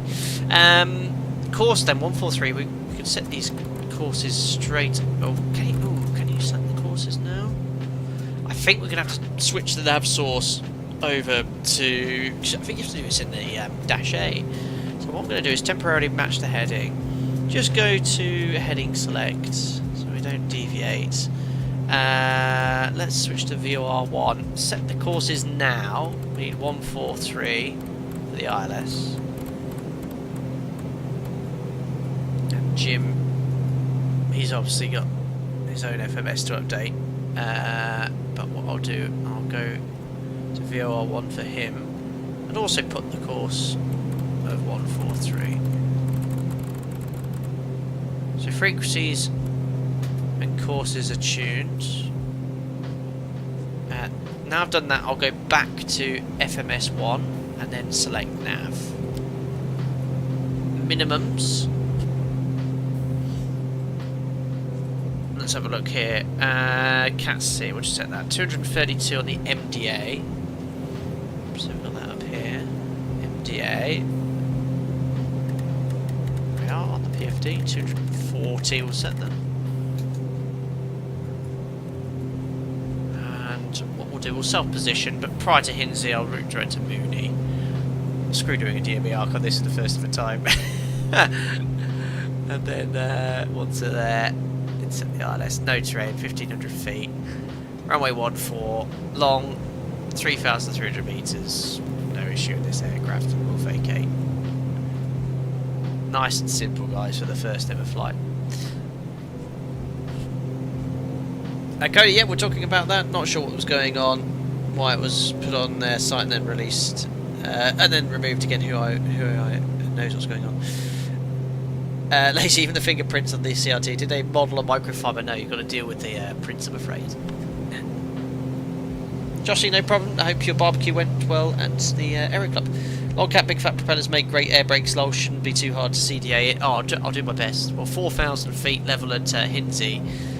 And then when I get a bit closer, we'll go to conventional navigation.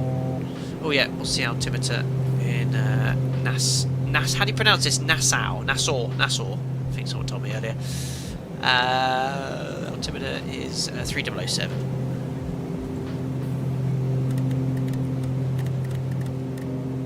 So that's set. Where's the standby? There it is. 307, 3007.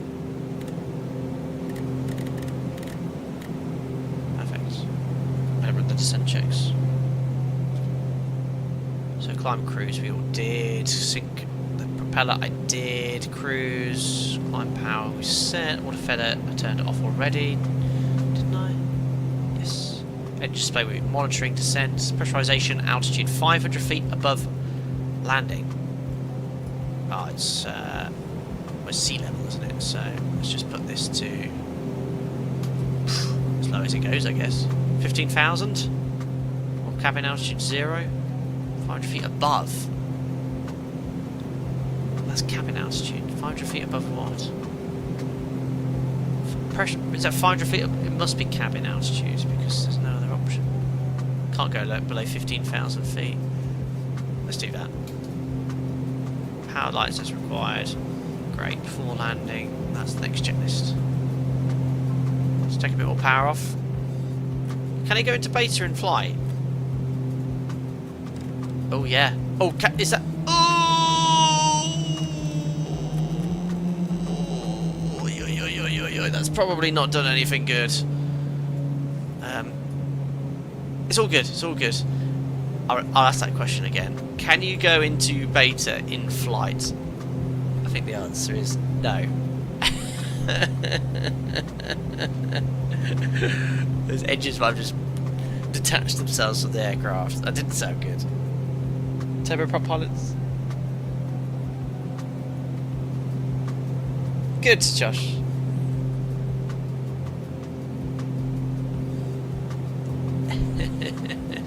It's all good, it's all good. Anyway, yeah, I can't really keep the speed any lower. Anyway, there's Nassau ahead.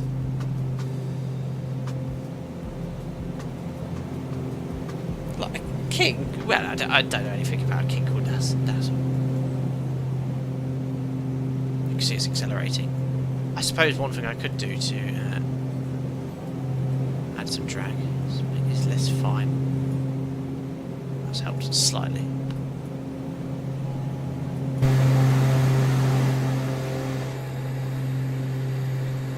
Fantastic. So a few speeds to be aware of. We can drop the gear at 200 knots and the flaps can be extended at 180 knots.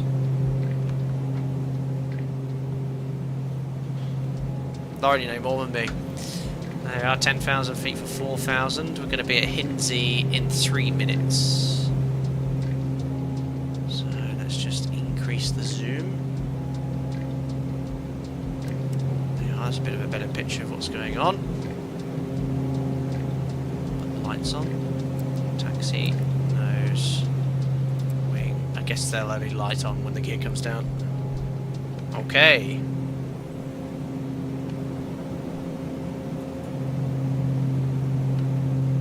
So as mentioned before, Hinsey will start self-position towards Mooney. In fact, you know what? I might give myself a direct Mooney now. So direct Mooney. So it's given. I put direct Mooney in, but it's not drawn a new white line.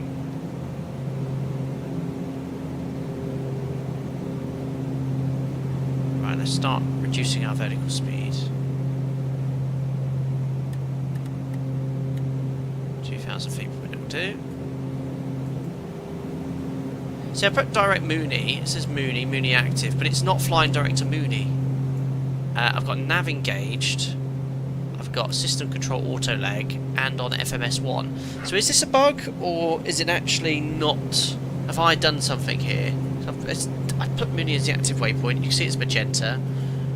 You can even see on the flight plan, Mooney is magenta, but we're not routing direct to Mooney, we're routing to the right of it. I don't know, I'll just go heading select.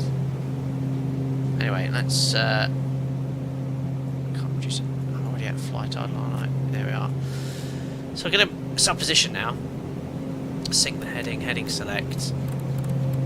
Now I'll just self-position to the localizer. We can now go to nav, select preset frequency. That's great, I love that. 101, 101. And then nav source to VOR1. Ah, familiar. VOR1, VOR1. And we've got no glide slope deviation, but we do have the localized deviation. Now, one to go. And we'll step down to 2,000 feet. Which is the above the MSA still, and also the minimum altitude for the procedure. And that's fine, I want to reduce speed now. Let's reduce speed to about 160 knots.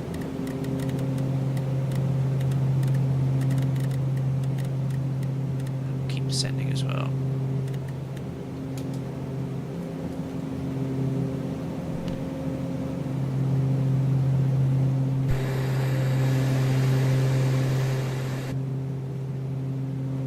Actually, 180, we're still quite far out, aren't we?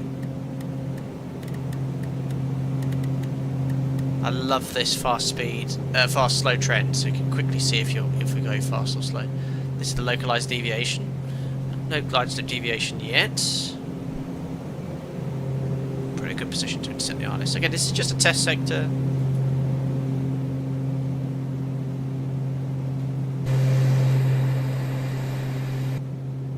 Ah, look at that glide slope alive. Beautiful. So now I can use VS to FDES to place the aircraft onto the glide slope. Add some power to fly 180.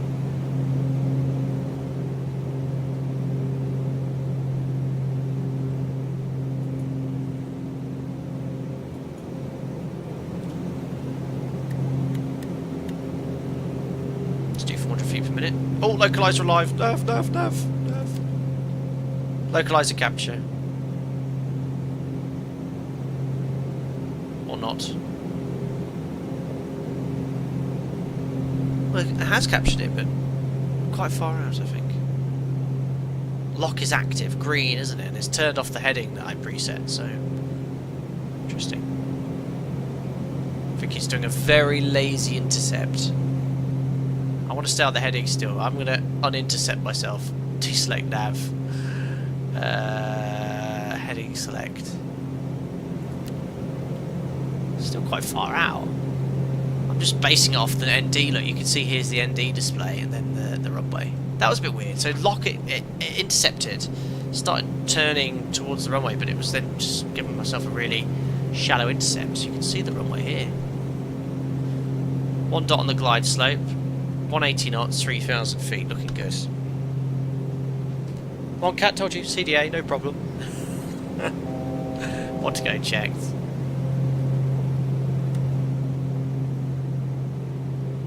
Speed's good, 180 knots, 12 miles. Let's reduce to 160 now. Take a bit of power off. Okay, that's better. Let's now arm the localizer. Nav. So localizer captured. 1 dot, let's arm approach. Approach arms. Localizer capture glide slope armed in white. Okay, get ready for the approach checklist. So we're going to increase the RPM to max. 1700.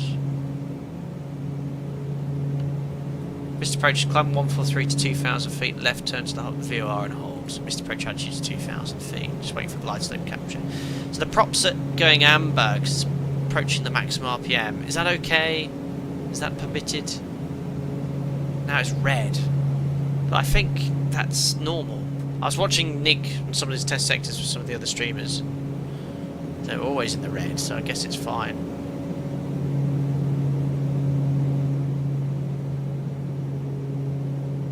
Come on, glide slope. White glide slope capture, missed approach altitude 2,000 feet. Set. Okay. Let's start reducing speed for final approach. Oh, bit careful, don't go into beta. Okay, before landing, pressurization's checked. What is the current pressurization? Cabin altitude's almost 0. Auto feather arm. Landing gear is down, and then we extend the flaps. So here we go, drop the gear. That's going to increase the drag. There we are. Now extend the canards to the forward position. Keeping an eye on the speed in the corner here. No idea what my final approach speed is. There we are. So gear down, 3 green. Canards are forward. That's fine for the altitude we're established, and then just want to go to menu, performance, sorry, decks, normal procedures, safe airspeeds, approach view of 121, okay, that's 525 knots then. That's based on a heavier weight, but it's safe. Alrighty, carry on with the landing checklist. Gear down, flaps extended, lights is required, autopilot will disconnect, propeller sync can be turned off. Weather radar to standby.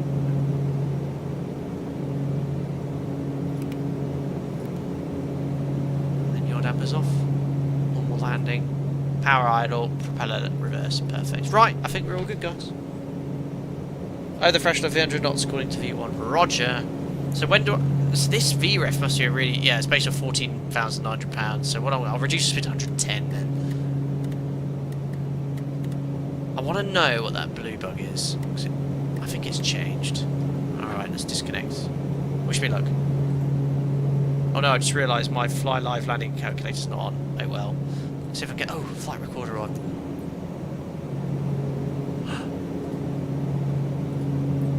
Woohoo! A replay for you guys. Right, oh gosh, it's a bit offset the localizer, isn't it? Disconnecting autopilot. I love how you disconnect, it stays in roll pitch flight director mode. Now that's really nice because the flight director's sort of, you know, it's not following any guidance, it's just following you. There's 110 knots. I mean, it does say props fully forward, so the fact that the props are going slightly over 1700 RPM, I think it's just normal. Alrighty. I've really enjoyed this plane. Whoa. MDA is 240 feet.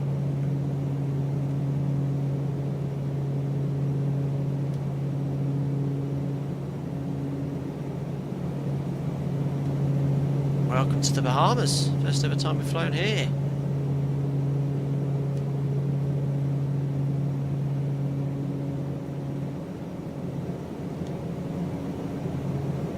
Very nice. There's minimums. Continue. MDA flashing on the PFD. Okay, start reducing that power.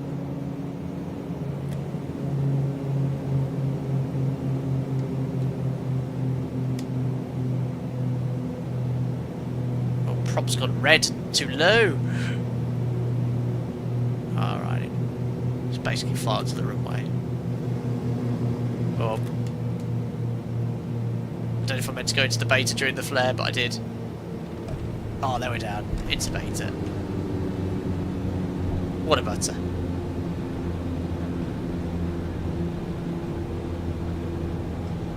Oh, could have made that exit, no problemo. A bit of braking, but let the beta do all the work.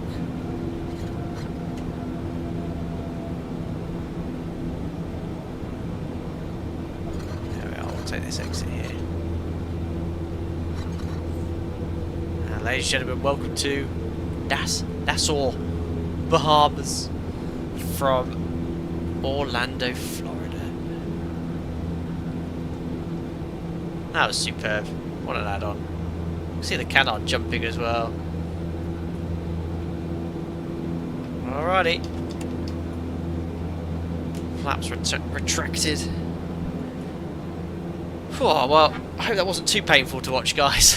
That was really enjoyable. It's a superb add-on. It's just default Nassau, I'm afraid, guys. Think of high detail here. Gotta love default airports in Microsoft Flight Simulator. Let's just spray the taxiway edge lights all over the place. There we are. Alrighty. Like post-flight, after landing. Still warning heat off. Oops. Ah, my god, there's so many. Oh, I've never even looked at this before. Right, still warning heat off. Pitot statics off, windshield heat can come off, vent cable heat, oops, can come off. I think I accidentally blew up the boots. Engine auto ignition is already off, transponder to standby, lights is required, so that can come off, strobes off, anti-coal on, trims reset, perfect. I'm just going to make my way towards the main terminal. To shut down and secure. Something different, isn't it? I think it's the most unique aircraft I've ever flown on this channel. Oh no, maybe the Contra Venus. What was it called? Can you remember? Who remembers that from about 6 years ago? The solar powered plane. Contra Venus. I think it was called Contra Ventus. That was peculiar. Yes, the usual Microsoft Flight Sim 2024 obstacle track. I'm just sort of making my way towards these buildings. I think that stand's calling me here. Yes, let's cut across.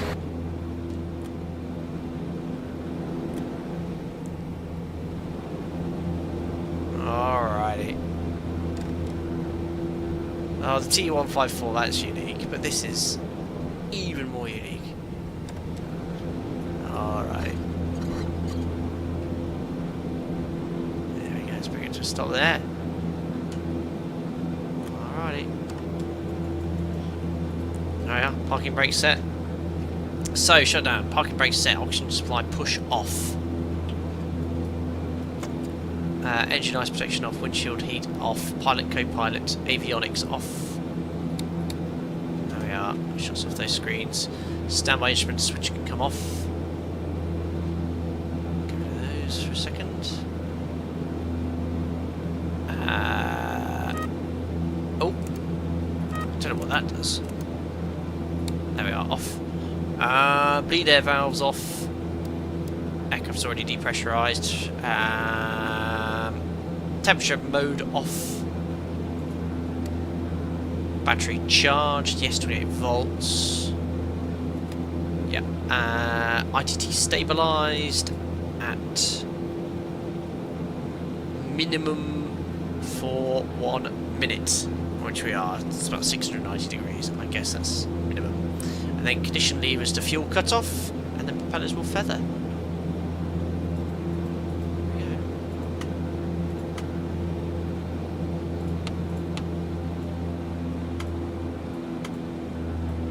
Is that right?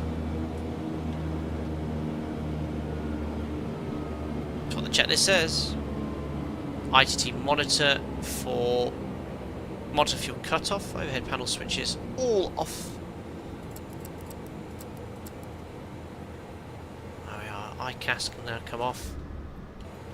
Have the engines been damaged on this sector? No, they haven't. 100%.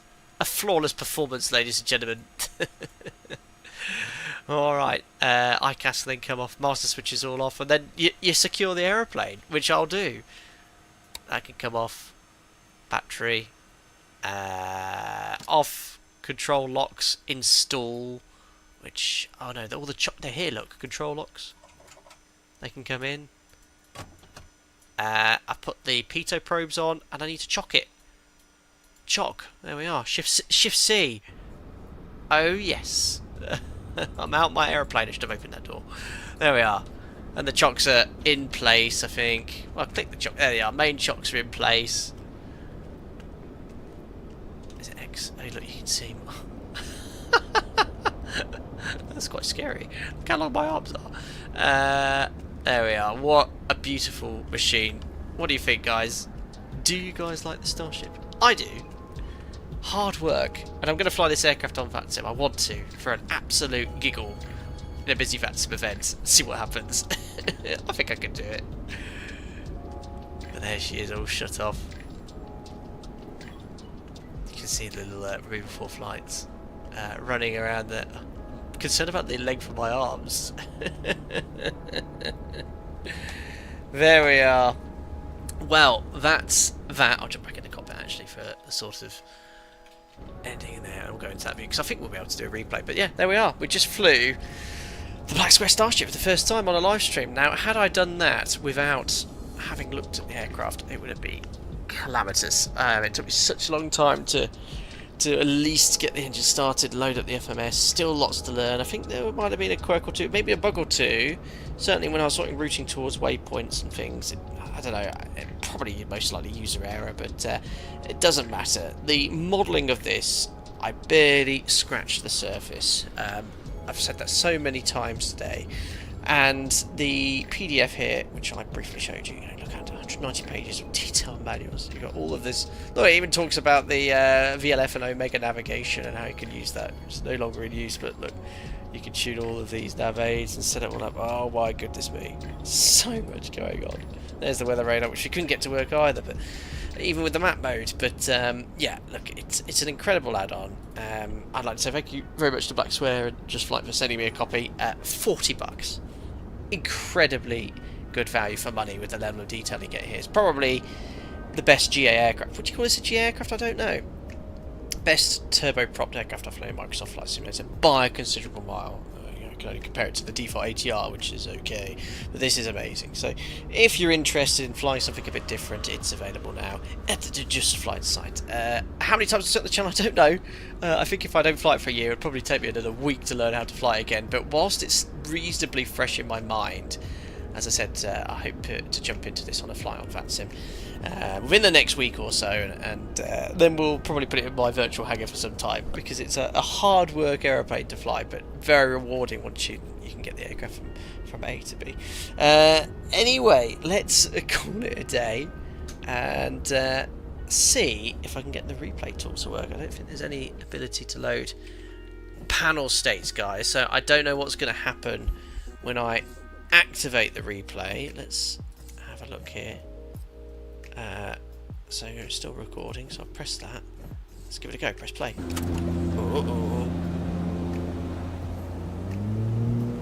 Oh, look at the engine condition, went from 100 to 77%. It doesn't like the replay tool at all. I'll quickly repair them. Hopefully that won't punish me next flight. Oh my gosh, I just realised my replay music. It seems to be the replay tool's working quite well in Microsoft Flight Sim 2024. Anyway, I'll put some of my replay music on. There we go. I don't think this music really suits this aircraft. It's Tron-like. Let's have a look at this landing anyway.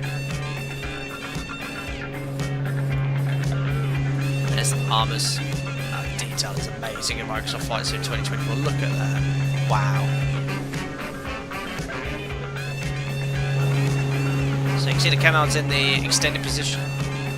Trailing edge flaps extended. Need some synth wave, I know. Let's have a look at that landing from outside.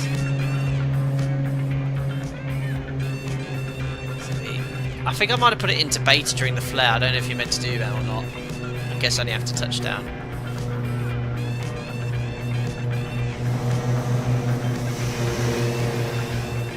Oh, holding off, holding off.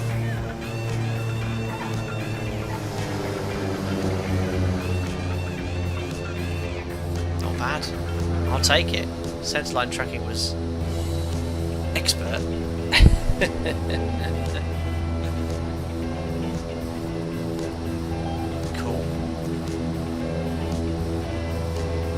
Works well, doesn't it? What's sky camera? Eh? Oh, we tried the fly-by camera last stream. It's rubbish. We won't use that.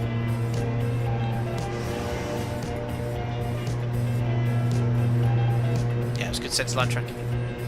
So I was a little bit high in the flare, and I went to beta accidentally. Oh, the sounds are really good. Butter.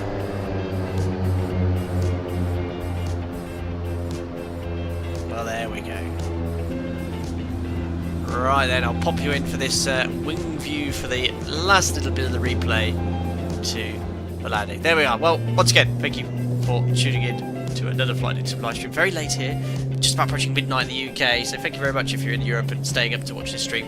To all my American friends out there, thank you very much for tuning in. To all my other subscribers from all over the world as well, thank you so much for looking at the Black Square Starship. A lot of fun today, hard work, flying, and I hope I gave it some justice. I said there's a lot to learn with this aeroplane, and yeah, I think we discussed about having a chat with the dev Nick, see if we can get in here and talk me through some of these systems. Perhaps this week I can organise when I get a bit more free time. But anyway, thank you very much for tuning in. To all the members, thank you very much for your continued support. Enjoy the weekend, and I'll see you all on another live stream very soon. Cheerio guys, bye.